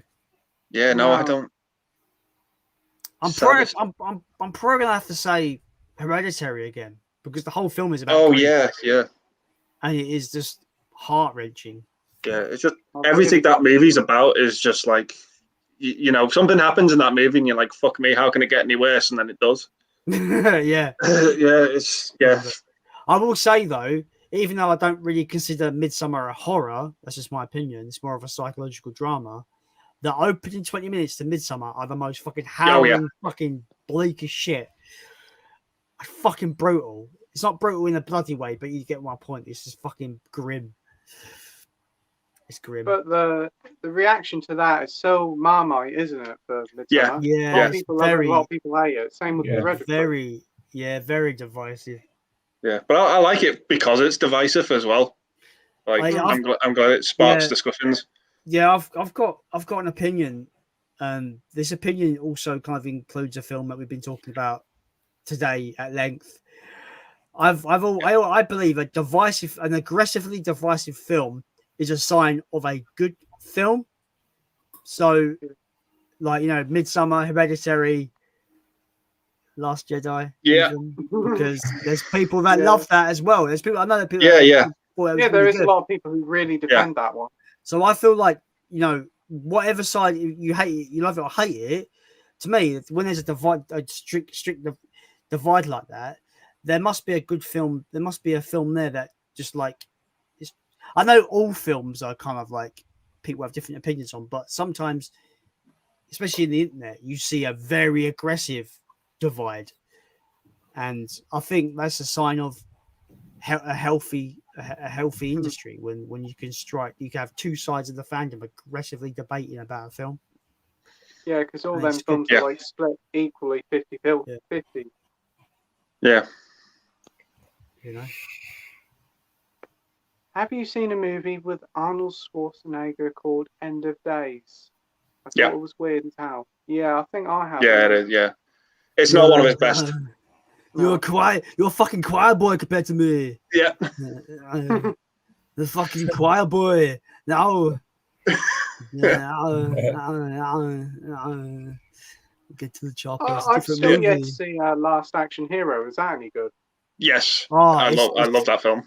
It's such a great deconstruction of the action film. It's so good. Yeah. It's not for everyone, but it's massively entertaining. It looks like a lot of fun. It is. Yeah. There's so many great like references to like Arnold Schwarzenegger's films because he's just like he goes, what's the kid's name? I forgot the kid's name. Danny. Yeah, he goes to Danny. He goes, I'll be back. Ha! I bet you didn't know I was going to say that, did you? You always say that. Yeah. The best one is the T2 cutout. Oh, with the Sylvester Stallone. Yeah. It's a T2 poster, but instead of Schwarzenegger's head, it's Stallone's. Seriously, growing up as a teenager after seeing that, I wanted that cut out. I wanted that bag. Yeah. I wanted to own my own Stallone Terminator. Yeah. Oh man, that sounds good. Yeah. It's so good. Yeah. Because I see the 4K unboxing for it, and for £50, you don't really get a lot in it for the money. No. I watched Big Polly's unboxing. And I didn't like how faded the cover looked to it because he said it looked a bit pale. There was a picture online of that and the American one. The American one, one's got more colour in it. Yeah. But But I think with a lot of these like collector's edition, they're getting a bit too expensive, and you're not getting a lot for your money. Yeah. I do believe like these collector these specific boutique labels, they're getting to the point where they think they can put out any old shit and the collectors will just buy it. So I feel like they've got to the point where they can exploit people like us that would, go out and buy it. For example, I've pre-ordered Dune, I've not seen it, but I thought the 4K looked really nice, the Arrow edition. I've pre-ordered it. But now I'm thinking to myself, I might actually cancel that pre-order because I've not seen it. It's like £35-40, I think it is, for a film I've not seen, when I can just pay 30p and get it in a charity shop to experience that film for the first time. So I might actually just cancel that pre-order because it's just you spent all that money. I was just about to say you're going to spend all that money on it, and it's one of them things. If you don't like it, you're stuck with it, ain't you? And yeah. But the thing is, these labels like Arrow, they love people like me because I'm a very impulsive buyer. So I'll see something like that June release. I think it looks really nice packaging, nice artwork, all that. I'm like, oh, that looks nice. I buy it, and then I don't know. But ironically, it's one of my dad's favorite. It was one of my dad's favorite films. So that kind of gives me a bit more of a incentive as well, because I do plan to collect all my dad's favorite films at some point and do a video on his favorite films when he was alive. Because I wouldn't be a film fan without my dad's input. Because we sat down and watched Die Hard and watched Predator and films like that. All the classic films that I love today that I wouldn't have known without my dad kind of putting them on. And, we watched them together. So maybe I'm just gonna cancel that June pre-order and just get the DVD or something to see it. Is that the David Lynch one? Yeah, I've heard it's quite not. Even David Lynch fans don't like it, so I'm a bit. Because there's like a TV show that's doing the rounds in Tesco, I think. Yeah, I've seen that. Yeah. What's it like? Children of Doom. I've not seen the film, but I've just seen it doing the rounds. And there's like a new one coming out later this year. Yeah, it's a remake. Yeah. Because that director hasn't really made a bad film, in my opinion. So I'm looking forward to that. Who's directing that one, then? Is it Denis Villeneuve, who did Blade Runner 2049 and Arrival and Sicario? And Prisoners as well. Oh, I love that film. Not seen any of those, by the way. Yeah. Oh, he's really, really onto something, him. He's one to look out for. But yeah, I don't even think David Lynch likes Dune. I think he wanted to sort of not attach his name to it. I think he wanted to use a pseudonym for it, but I don't even think he likes it, to be honest. Is it similar to David Fincher with Alien 3? Yeah. I think because the cut for Dune that he wanted to make, I think it was between 4 and 5 hours long, and they were like, "Nah, you've got to cut everything out to make it shorter." So I think he just got pissed off and fed up with it. Yeah. Just for the record, what did you get in this Dune Collector's Edition, and Jason? There was 4 different versions. I think there was the regular Blu-ray edition. Regular Blu-ray edition, which came with the slip with a box with different artwork to the 4K. They have different. I think that's actually I got confused, but there was different artworks for different versions. Blu-ray 4K one. I think there's a steelbook. I could be wrong. I think it's a steelbook, but Geordie Paul would be able to answer this question for you better because he's ordered the big collector's edition of it, which has all this extra stuff. I don't really know what it comes with. So if he's still in the chat, maybe you can shed some light on that. Because it was almost 50 quid or something. It was a lot more money than I know a lot of these prices are getting stupid. Like the Indiana Jones set, it's 80 quid, but there's not much effort in the box set.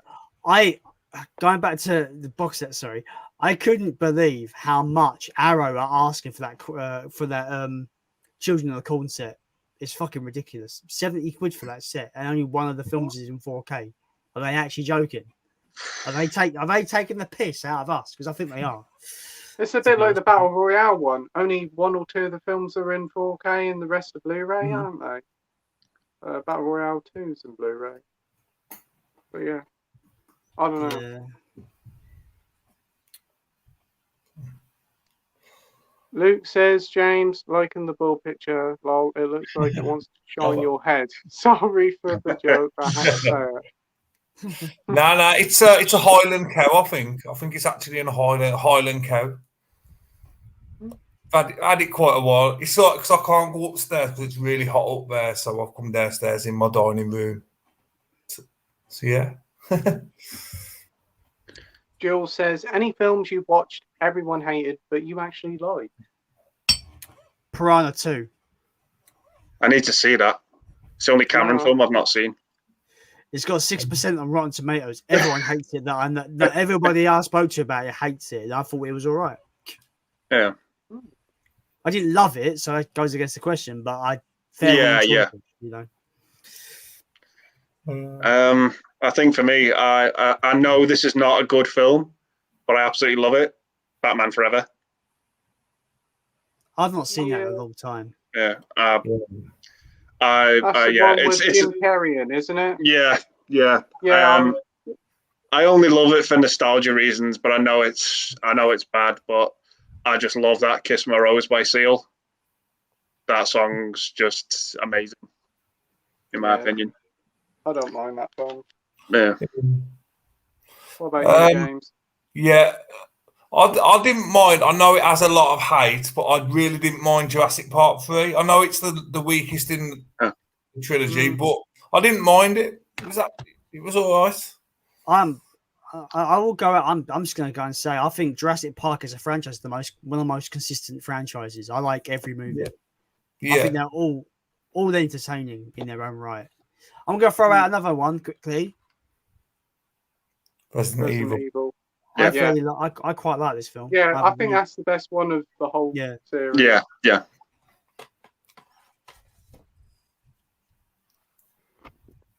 Oh, and also, I didn't actually mind the Hitman film, the first one. That wasn't too bad either. I've not seen those. No. The second one isn't very good, but the first one with Timothy Alton, I think his name is not too bad. Simon says, really enjoy watching your live streams. Oh, you're welcome, Bob. Seeing you again. Keep up the good content. Oh, Thanks, thank Simon.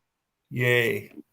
Your brother asked some brilliant questions, just like you. Where he gets it from? Gets it from me. Kill Bill 102. It's a complete package. So I was going to say that. Yeah, just the same film. If I had to pick, I'd probably give it to 1, but it's only by a hair. But the two of them are brilliant. I can't watch one without the other. I have to watch both of them. I agree with you. I think as well for me, I think. Do you want a 5th member on the stream?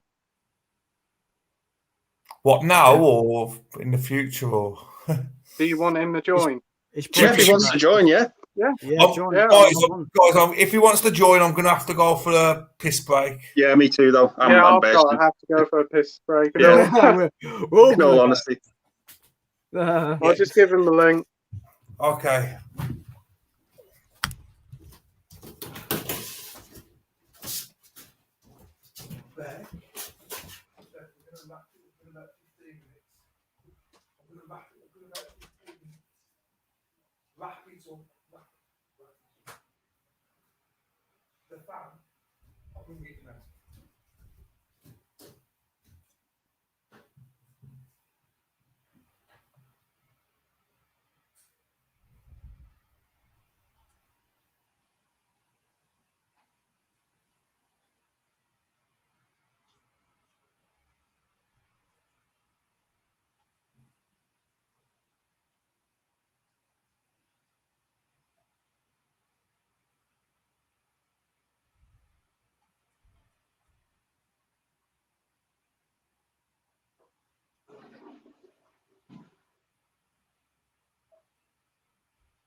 Did I just disappear?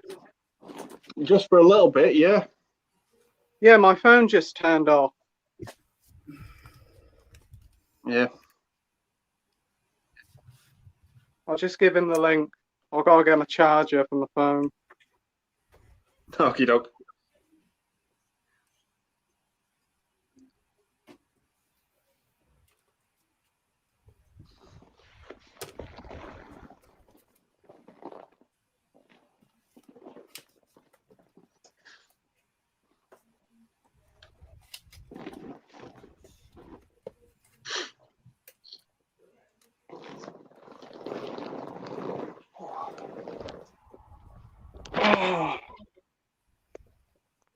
Just giving him the link.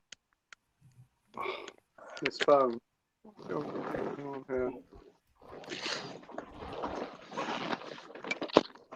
I'll just go and get my charger.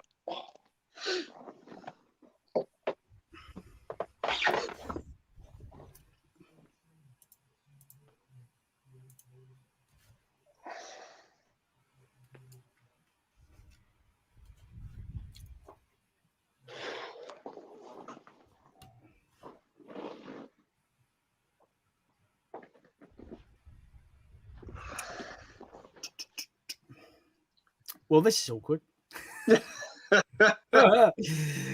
Oh dear.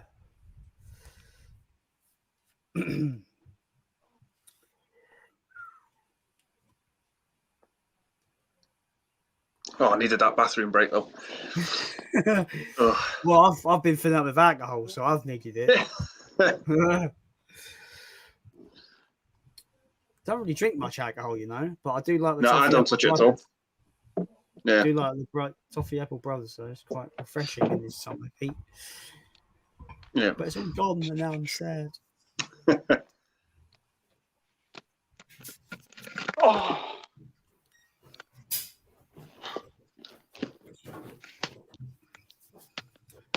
So is Paul coming on, Pete?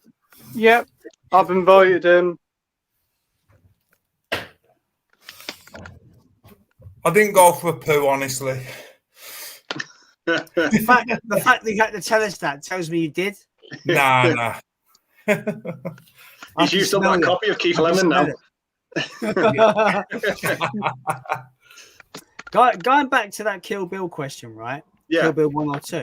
If I had to choose 1 or 2, I like number 2 a bit more. Yeah. I think it's got a bit more depth to it. It's not just like just chop everyone up with a sword film. But like I said before, I think it's a complete kind of film. It's like one film cut into 2 halves. Yeah. Pretty much. Right. I think he's here. Yes, he is. It's gonna get messy. It's gonna get messy. 5 of us. Hello. Oh, you hear me all right? Yes. Yep. Okay. I will have to be quiet because everybody else is in bed. But yes, okay. I'm a hot, sweaty mess tonight. Jesus. For some reason, it was the first time we've been back playing football indoors because obviously the pandemic happened, and then we used to play indoors, and then when it came back, they wouldn't let us play indoors, so we played outdoors. So tonight's the first time we played indoors, and I didn't have the aircon on for obvious reasons. My God, you could have got me shirt afterwards and just. Oh. So then I've had a bath, I'm come back and I'm sweating. There you go. You got a hot, sweaty magpie. Hello, by the way, Andy. Nice to meet you. You too, mate. You too. Keeping well. Oh, well, you know, I'm double jabbed up, so I'm all right. So, yes. Oh, good. Cool. Yeah. I'm all good. Is everybody else all right? Yeah, always. Doing good. That's all right. So, yeah, so I thought I'd come in here, and I thought if I come in here, I'll do a Jason, and all the people who are watching will just pop off. Yep. What's going on? Which basically means on Friday that nobody's going to watch Jason and I stream. Nobody watches my stream anyway. I'm not joking. Oh, I'm sweating. So, well, you're the special guest on Jason's stream on Friday, and I stepped in. Yeah, it was going to be Preston, wasn't that fat samurai guy. But he messaged me this morning and he said that something's come up and he can't make it, which is understandable because 8:30 his time is like right in the middle of the day, so it's probably the worst time for him because anything could happen in the middle of the day. So you know, that's what it is. He's 8 hours behind, and then when I have Dave and Sue on there, like 6 hours, 5 hours behind. So yeah. Because you're bringing back the Sunday streams the end of August, aren't you? I am. 22nd of August is the first one. I've confirmed it because Dave Durant is, as I was saying to James on his Big Paulie stream, he's once you get a hold of him, he replies. But for him to actually reply, he's a pain in the arse. But when he does, you have a conversation, and then he'll just do something else. So I don't know what he does. But yeah, I just did a joint message to both him and Sue last week or so, and I just left it because I know with time differences and everything like that. Sue came back, so it should be fine. So then I never heard from Dave, so I messaged him on Twitter, and I just go at Dave Durant or Durant Cinema, Dave, check Instagram messages, mate. And then he went, I'm really sorry, but yes, it's fine. So yeah, so we'll come back with those two are going to be on it. Yeah, when I reached out to that fat samurai guy, Preston, and he asked for my YouTube channel, so I don't know if he knew who I was. He probably didn't, So maybe he was like checking that I'm like an actual person. Yeah, maybe. I don't know, but hopefully I can reschedule with him. But I've got the Magpie Man, so that's all good. So thanks, Paul, for stepping in. Appreciate it. Yeah. You know me. I support everybody's channels, some more than others, and some none at all. But the support is always there. And so is my Dilophosaurus picture that I drew you in the background. Yes, whenever I'm doing whenever I do any live streams, I'm always sitting down, so that's always going to be there. But I've now got the taller, like extendable ring light, so when I do the videos, I stand up because I was saying to Jason that I like kind of moving about when I talk. I think it gives more energy when you're doing it, so that's why. Plus, I sit down to do my job all day. I don't want to just sit down all day to do kind of a hobby. So yeah, only difference is obviously normally I'll go, oh, here's this and here's this. Whereas when I'm standing up, I've got to go, oh, here's this, and I feel like I'm bowing to the camera. But yes, I'm sitting down, and Geordie Grogu's there, and Dilophosaurus is there. Yeah, cool. So yes, going back to your previous question you had on, which is the one movie that everybody hates that you like. Yep. There's that one, the one that Jules put in. I don't think there's any film that I like that everybody else hates. Because I know you guys will see. I mean, like Jurassic Park 3, I love Jurassic Park 3. For me, it's one of the stronger of all the series.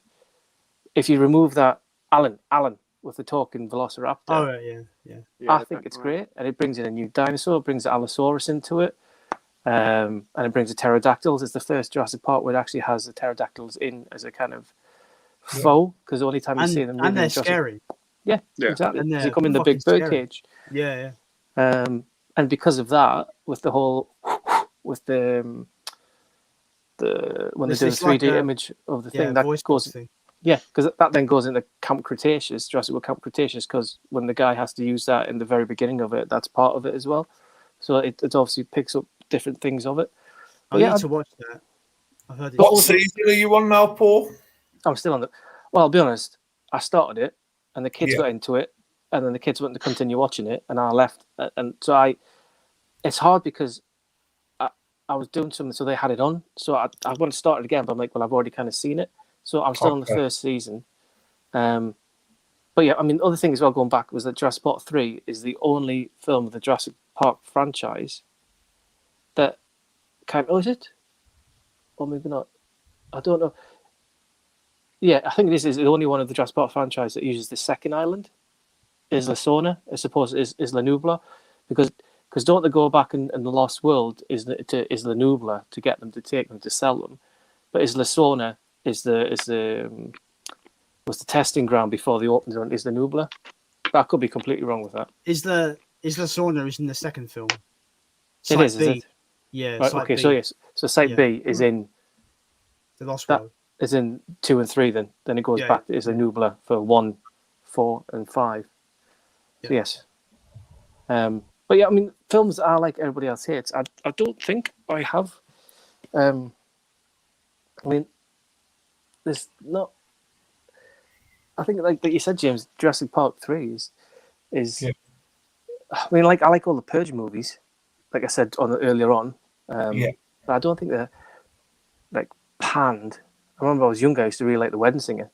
I used to watch The Wedding Singer when I was out of uni, like continuously on repeat. Go to watch it now, I think it's shit. But so I don't think it's anything like. I know there's a film that everybody likes that I hate, which is obviously Birds of Prey, but everybody knows that. You own it. You own it as well, though. I do own it. It doesn't make sense to me. It's collecting dust, and it was only $3.99 from the British Heart Foundation, and it's just to complete the collection. But yeah, I can't think of anything that I loved. I'll have to come back. Let's have a think about that one. But anyway, sorry, Pete, carry on with you. Yeah. There's another thing I would remove from Jurassic Park 3. The Alan thing is annoying, and also when apparently the Spinosaurus sneaks up on everyone and you can hear the phone ringing, and it's absolutely stupid. It shouldn't be in the film. Yeah, because they're searching through all the poo to try and find the phone, but it's actually inside the Spinosaurus. Yeah, it's dumb. That's the only things I would change about that film. Yeah, it's funny though. Record movie says about Supergirl 1984. I have never seen it. No, I've got it. I just haven't watched it yet. I picked it up in that Amazon sale. It was like $2.24. I picked it up on that. I still haven't seen it yet, though. It's got an insane cast. It's Peter O'Toole's in it. Peter Cook's in it. Faye Dunaway's in it. Helen Slater. But the movie's shit. It's bad. It's really bad. It's bad. The effects in it are awful. I have to admit, I don't like any of the Superman Christopher Reeve movies. Of all the comic books here, I wouldn't say I dislike them, but I've got no interest in buying them all. A bit like the Harry Potter series, I've got no interest in that, and I won't buy any of them. I've got the box set for Superman. The actual quite nice box set. It has both cuts of Superman 2 in it. But I'm completely opposite to you, Paul. I actually think Superman, the first Superman movie from the 70s, is one of the greatest superhero films ever made. In my opinion, I think it's like up there in that top 10, easy. Yeah. Easy. Have you seen the Donner cut of Superman 2? What cut? Sorry. The Donner cut, Richard Donner cut. I think I have. I've got them both, but I can't remember if I watched them both yet or not. I can't remember. It's brilliant. You just get so much more footage of Marlon Brando in it, and it's just a better story than the Lester one. Because like Superman 2 is like half a Richard Donner film and half a Richard Lester film. And then Superman 3 is a full-on Richard Lester film, and that's only got one good scene in it to me, which is the scene at the junkyard. The evil Superman. Yeah. But the Donner cut of Superman 2 is far superior. That scared me as a child, Superman 3. You know, is it that one where she turns into the robot? The robot, yeah. It scared shit out of me, that. Yeah, I can't even now I can't watch it. Yeah. I cannot watch it now. Well, probably because I don't own it and I wouldn't anyway, but I remember going to see that at the cinema, and I was just like, that actually really gave me nightmares. Yeah. So Superman 3 is interesting because it feels like the tone is completely wrong. Yeah. They couldn't have got the tone for that film as wrong as they did, but they did. It's so crazy. Yeah. So Richard Pryor's just got like no business being in that movie at all for me. He's just so miscast. Even the opening, he opens as like a slapstick comedy. It's so strange. It's so strange, that film. I've actually thought about it. Films that everybody else hates that I love is Alien Covenant, Prometheus, and the original I Spit on Your Grave. I've not seen that, but yeah, Alien Covenant, no, just no. It ruins everything we have come to love about the Xenomorph. So no. That's it, I love it. Just a no. You know, all the Alien films apart from Resurrection, I love.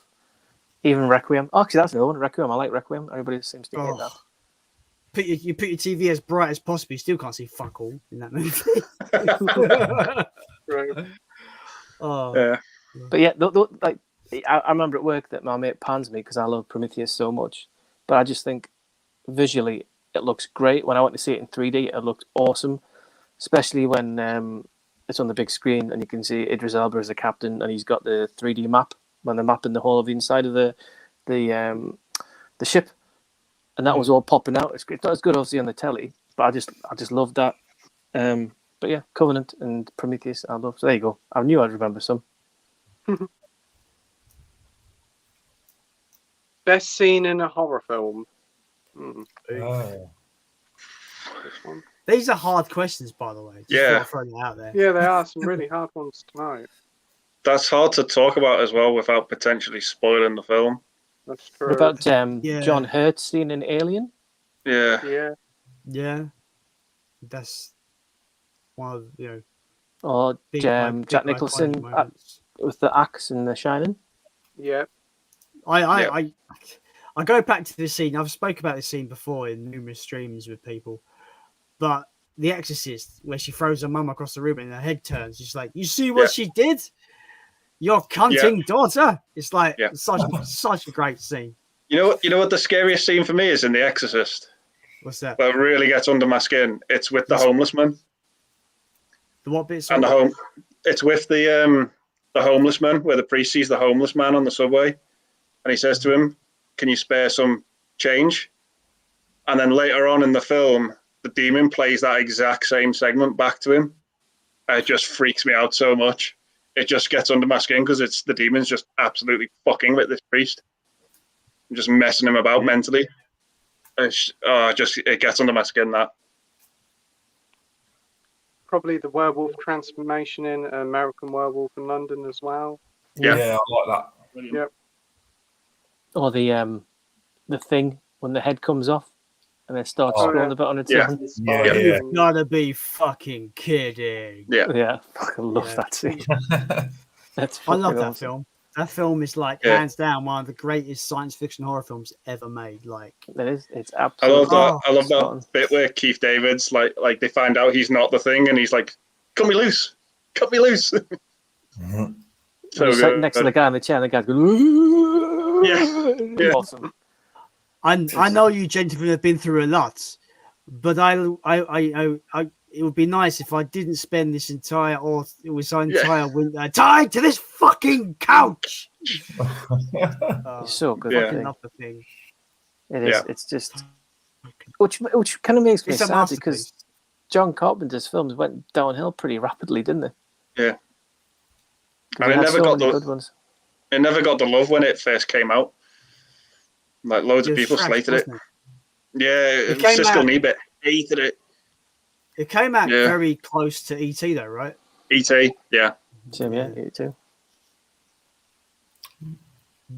What's your favourite Terry Gilliam movie? Life of Brian. I do like the Monty Python films, but I did pick up Time Bandits, so I haven't seen that yet. So looking forward to seeing that.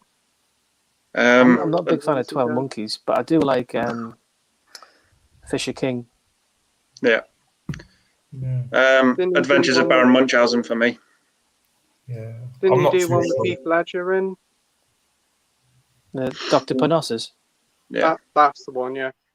The Imaginarium of Dr. Panossus. I don't know what mine would be. I don't think I've seen that many of his films, to be honest.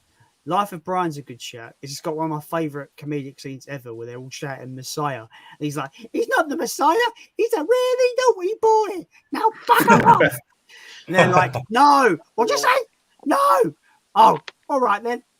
So fucking silly. It's just the bit as well when they're stoning somebody. Are there any women here? No. Get in. What? Right. If anyone says this, what is it they say? If anyone says Messiah again, they get stoned. They all start stoning him. Is that in that film? I've forgotten. That's the one. Yeah. Oh, when he gets when he's trying to put graffiti on the wall, isn't he? And he says, "No, you've got the Latin wrong. You've got to do it all over 1,000 times." All over. I says, "What are you here for?" He said I could go. Yeah, that's. He's like, "Oh no, you're joking, crucifixion." Yeah. The people's front of Jude, fuck off. Well, the people's front. I think I prefer Holy Grail if I were to pick. I think Monty Python Holy Grail is like, what is your quest? Stuff like that scene is so good. The only thing I don't like about the Holy Grail is the ending with the police. I'm just like, what? Yeah. But just with the night, it is but a scratch. Scratch, you've lost an arm. You stupid bastard, you've got no legs. I'll bite your ankles. Something like that. Yeah. It's like the guy going, brave Sir Robin, buggering off and running away and stuff like that. I love it when they're not on horses, just go with coconuts going. Great. Jules says we've been on longer than last week. Yeah, we have. Right? Yeah. You did Dudley. Lol. Dudley. Okay. Cheetah says, can you get Schindler's List with the art cards book and post it in Blu-ray, or is that only with the 4K? It's only with the 4K. It's in the special collector's edition. There you go. Does that answer your question? Yeah. I'm glad you knew that because I didn't. Does anyone know how Rob is? He came back with a video, didn't he, the other day? Yeah, Rob's fine. Rob's back. He's getting better. He's back at work today. I haven't spoken. I did actually ring him today, but he texted me back and goes, I can't, mate, I'm working, because he works Tuesdays, Thursdays and Fridays, so he might give me a ring tomorrow. You know, he gives us a ring. He always rings. I'm at work and I'm like on the phone, and I saw my phone ring, and I'm like, fuck's sake! Every time I'm on the phone, you ring. So then I ring him back. He's messaged me tonight, but yeah, so he's working and he's doing well with the job, and they've probably offered him other stuff in the job, so it's going all right. But yes, that's good. I'll pass on that message on for you, Jules, when I speak to him at some point tomorrow. Well, also another thing is, when I play football, I don't wear my wedding ring. But when I play football, my fingers swell, so I'm trying to put it on. It's like, it's a nightmare. Because I don't take it off, because you've seen people when they've been in goal and done that, and they've had to cut because it happened to my mate where he busted his finger. I don't know why I'm just doing it around. It's just because I've got my wedding ring. I'm trying to put it back on, but my fingers are too fat and swollen. So yes. Anyway, sorry, I'm off on a tangent. That's fine. Any more questions, guys? We're currently at the end of the comments, but yeah. Have you got any more future videos planned? Anybody? I'm going to do an Arrow collection. Go through, because obviously I did with the recent ones that I picked up in my last video, but I'm going to go through all the ones, because I've got them all down here. I've got them off the cabinet and the shelf, and I've put them on the floor. I did message our group to say, like, if you've got any recommendations, do us a video, but no one's done us a fucking video. So I am going to do them, but what I'm going to do is, I'm sick of like people going, oh, I've got this, and I've got this, and I've got this. So I want to kind of bring it to life. So it's almost like, what do you get? So they're not all the special editions. So I'm going to go through. Obviously, I'm going to do RoboCop, because everybody's done RoboCop since it was in HMV. So I mean, I've got like the Waterworld special edition, the Thing special edition one. So I'm just going to do like a over the top open each one. But those ones that I know people have seen, I'm not going to do. So I'm not going to do a Battle Royale. I'm not going to do Donnie Darko, because that's on my previous video and everybody's fucking done that. But yeah, that's my next video. And I'm also thinking of doing... I've forgotten now. Anyway, somebody else jump in. Because I actually... Funny thing, before I went to football, I went, I could do a video on that. And now I've completely forgotten what it was. This is why I should write these ideas down, because then they just go... I've got my part 5 of my entire collection coming out Thursday. This video will be about my box sets. It doesn't include my Arrow stuff, because I've already got a video on my Arrow stuff, but all my just miscellaneous box sets that are not on a particular label per se. So you'll see all that in that video. So look forward to that one. Oh, can I just say, because I haven't actually spotted Jason, that I really enjoyed that Texas Chainsaw one. Thank you. Did. Yeah, it was good. Because I did obviously comment and I messaged you and I said it was good. But of all your videos, I mean, I don't like any of the rest of them, but that one, I felt the link to that. No, I thought it was cause I just like, first of all, Texas Chainsaw Massacre at the beginning, and then the next one, I love how you went straight over that one. Because I said to you, your ranking's exactly the same as mine, except I would swap the original with the remake. That's all. Yeah, that's fair. But if you could put Jessica Biel in the original, then I think everybody would be happy. Yeah, she's what fine. What about you, James? Yeah, I've got an idea in the pipeline, but it's like a big idea. But I'm not going to reveal too much at the minute. But it's going to be a big series. Let's just say a big series. So yeah, that's all I'm revealing. Yeah. Has it got anything to do with Neverending Story or This Is England or Quadrophenia? Nope. No? It's going to be something brand new, and yeah, I'm not going to reveal anything. I'm going to do a video revealing what I'm going to do. So I'll leave it there. Is it about you going to get a hair transplant and different processes through it? Be like, Diamond, I've had this done. So that was really bad. I apologise. Are you going to do this at Birmingham? Or are you just going to like take the key? No, I don't. No, I think so. I don't take the piss out of people's accents to their face. I just do it behind their backs. It's, okay. But, I'm not very good at accents. I can only do obviously I can do my own, and then I can do like a proper common one of my own. Bit of Irish, bit of Northern Irish. I cannot do Scottish. I can only do Welsh when kind of doing Gavin and Stacey, and that's about it. With accents, I don't know what accents I try to do, but it's something maybe from up north. It's like, what's he talking about? What's that? Yeah, Where's that from? I don't know. It just sounds like you're gay. Fuck off, slag. Absolute slag. So if your parents are someone who turned out to be gay, which is nothing wrong with that, that's what you would sound like. Interesting. Yeah. Fuck my life.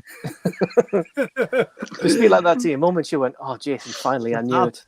No, get down. Shut up, you idiot.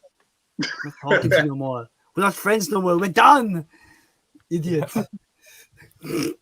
If you say this is, I remember this that if you say the words ginger, so if you say ginger and community, that helps you get into a Northern Irish accent. So if you go ginger and community, and you do it like that, then it goes straight into it.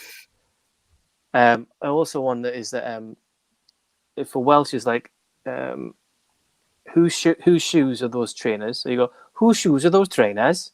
Whose coat is that jacket? Get things there. Yeah, but that was. There's one for Birmingham as well. There's one for Birmingham if you want to know this one. You've probably heard this one before, but if you say kipper tie, it sounds like Birmingham. Try saying kipper tie like that. Kipper tie. Yeah, listen.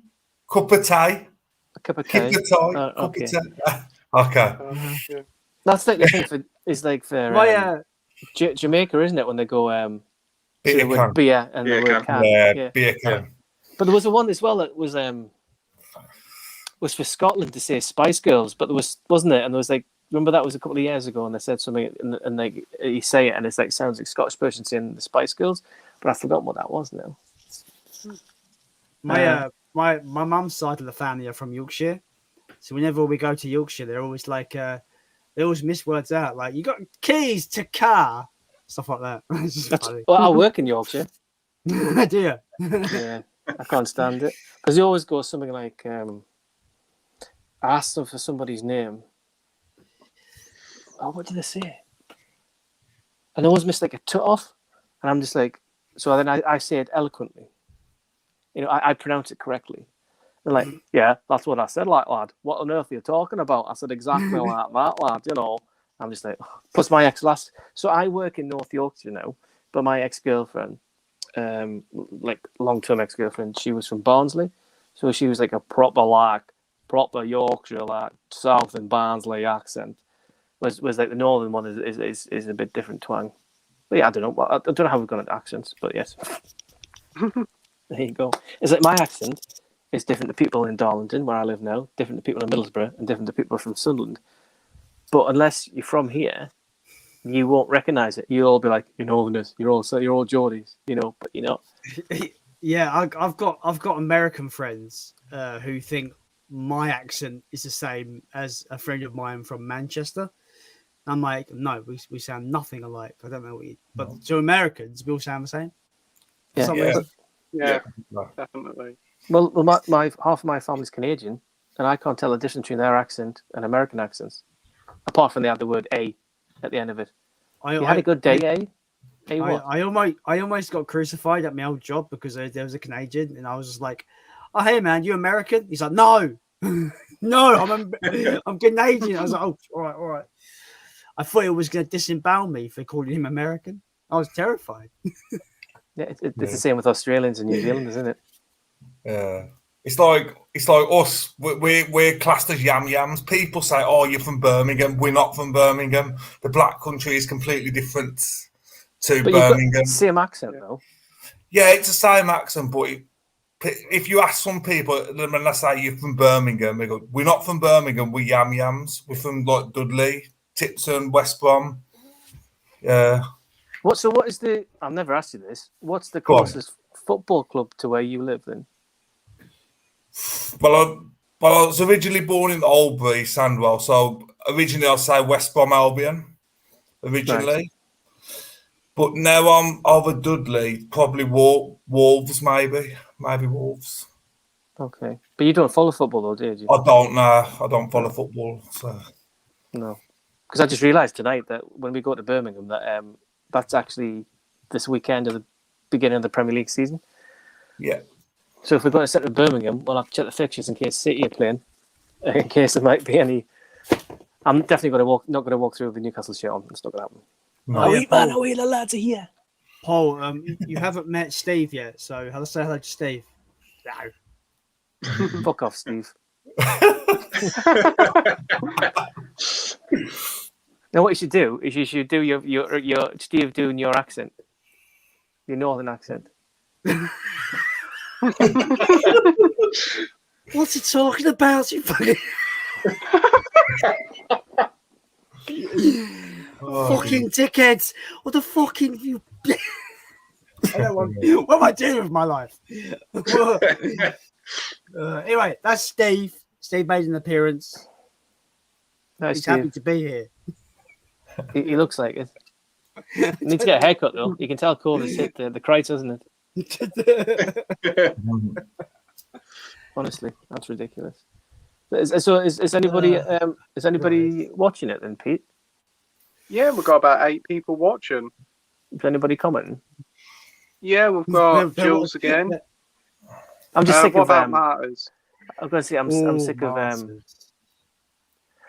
Martyrs is a one-watch film that I enjoyed, and then I gave it to Jamie. That was the original. I haven't seen the remake. Never heard of it. I really don't like Martyrs. I think it's a very kind of pretentious torture porn film. I think it means more than it does. I just think it's a bit too artsy for me, and thinks it's like we're so intellectual. I'm just like you're just a torture. You're just a torture porn film. The story of Martyrs is that there are these. If I get this right, there are 2 people. They're not sisters, but they're friends who are in kind of an orphanage, weren't they? And then they come out, and then I think one of them was abused or something in the orphanage or before it. And the film begins. This isn't a spoiler. The film begins with one of the sisters tracking down the family and the actual man who did it. So then that happens there. Then they run off and they go to this house to hide out. Or was it the same house? I can't remember. But then when we're in the same house, in the same house, then this cult come in and basically take them downstairs. And the whole idea of this cult is they believe that if someone's tortured so much or got so close to death, that they will then see what's on the other side, but while they're still alive. And then they're waiting to get that. So they're trying different means of torturing people so that they're still alive, so they can come back and tell it. And they do it to these 2 sisters. That's basically. Would you say that's right, Jez? Yeah, it's about right. But I don't think it's good. I don't think it's good. So I'm not going to tell you that the ending bit is the bit that everybody probably goes on about. But I'm not going to go on about that because that would spoil the movie. Even though I probably already spoiled Eden Lake earlier on. But with regards to Caliber, yes, I mentioned Caliber when I typed. It's a really good film, Caliber. When I did the competition for Sean over at Lost in the Reel, and he wanted 3 hidden gems.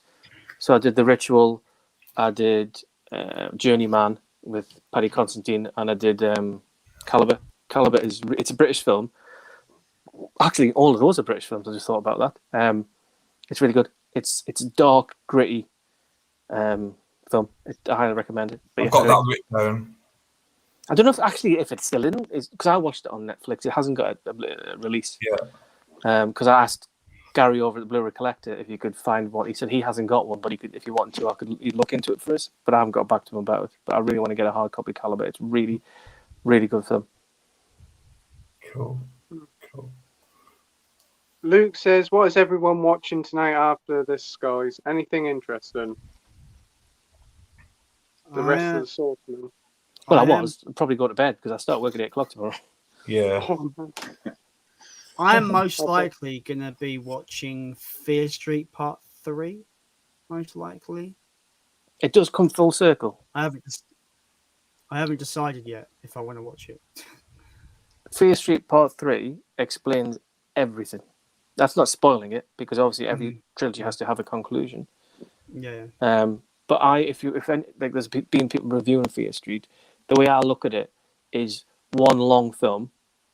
Okay, yeah. Split into 3.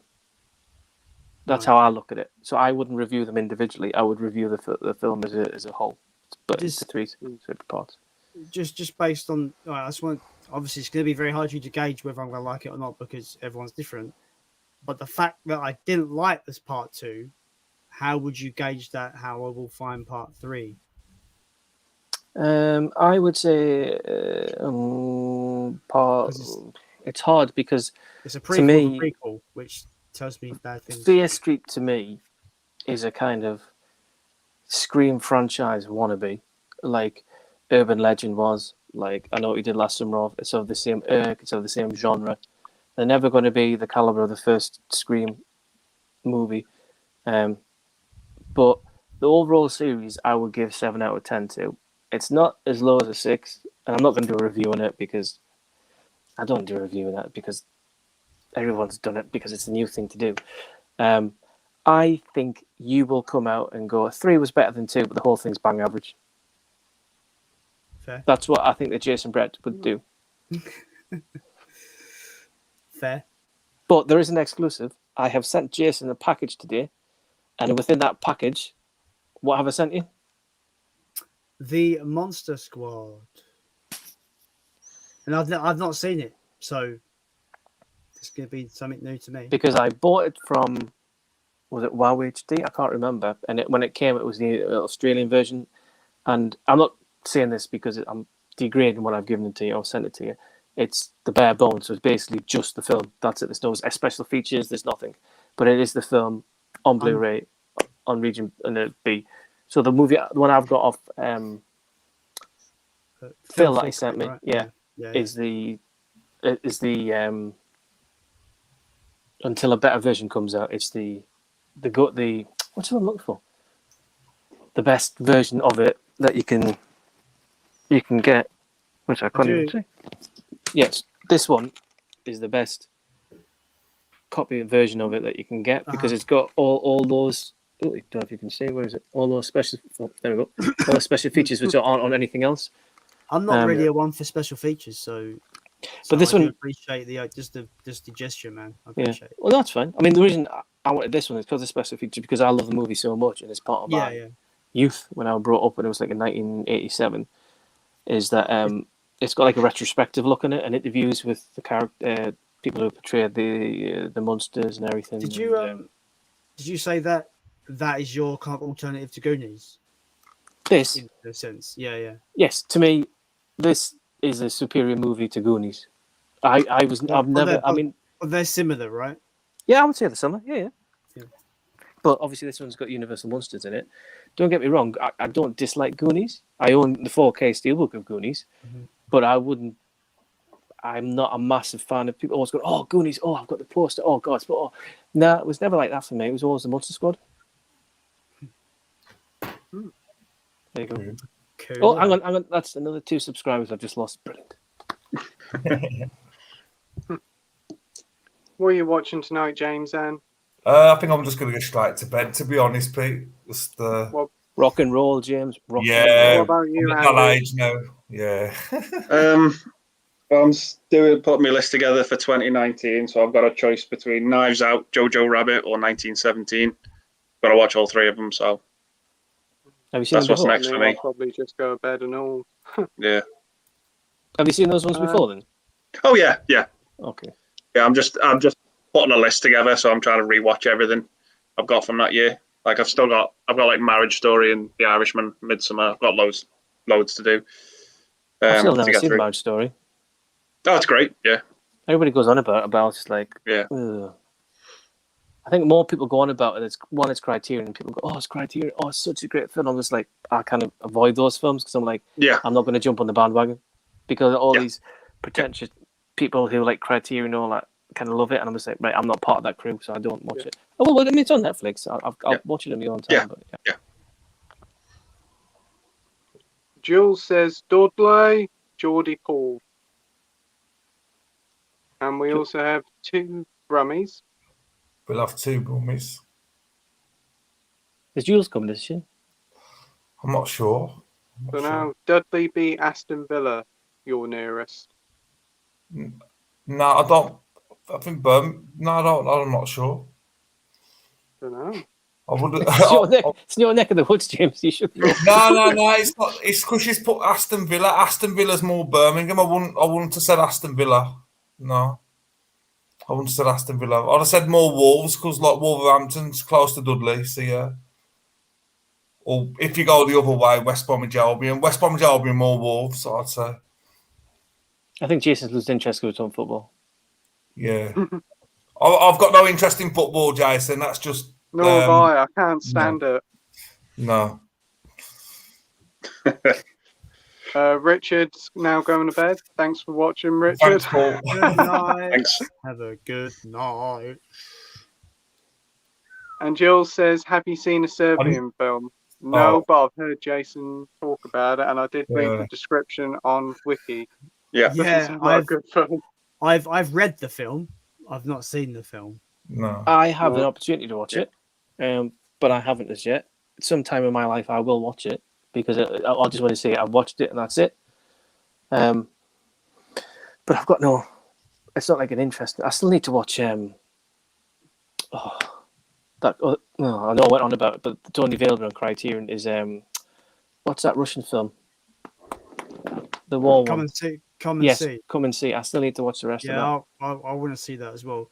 Like I'm not into collecting Criterions either, but there are a few Criterions that I want to get. Not Living Dead. I want to get that. Lone Wolf and Cub. I want to get that. And Come and See. I want that as well. Come and See. I paid 23 for mine, but it goes for like 30 odd now. Is it region 3? Yes. No, A and B, but so technically, yeah. Yeah. Okay, so how long do you want to go on for, guys?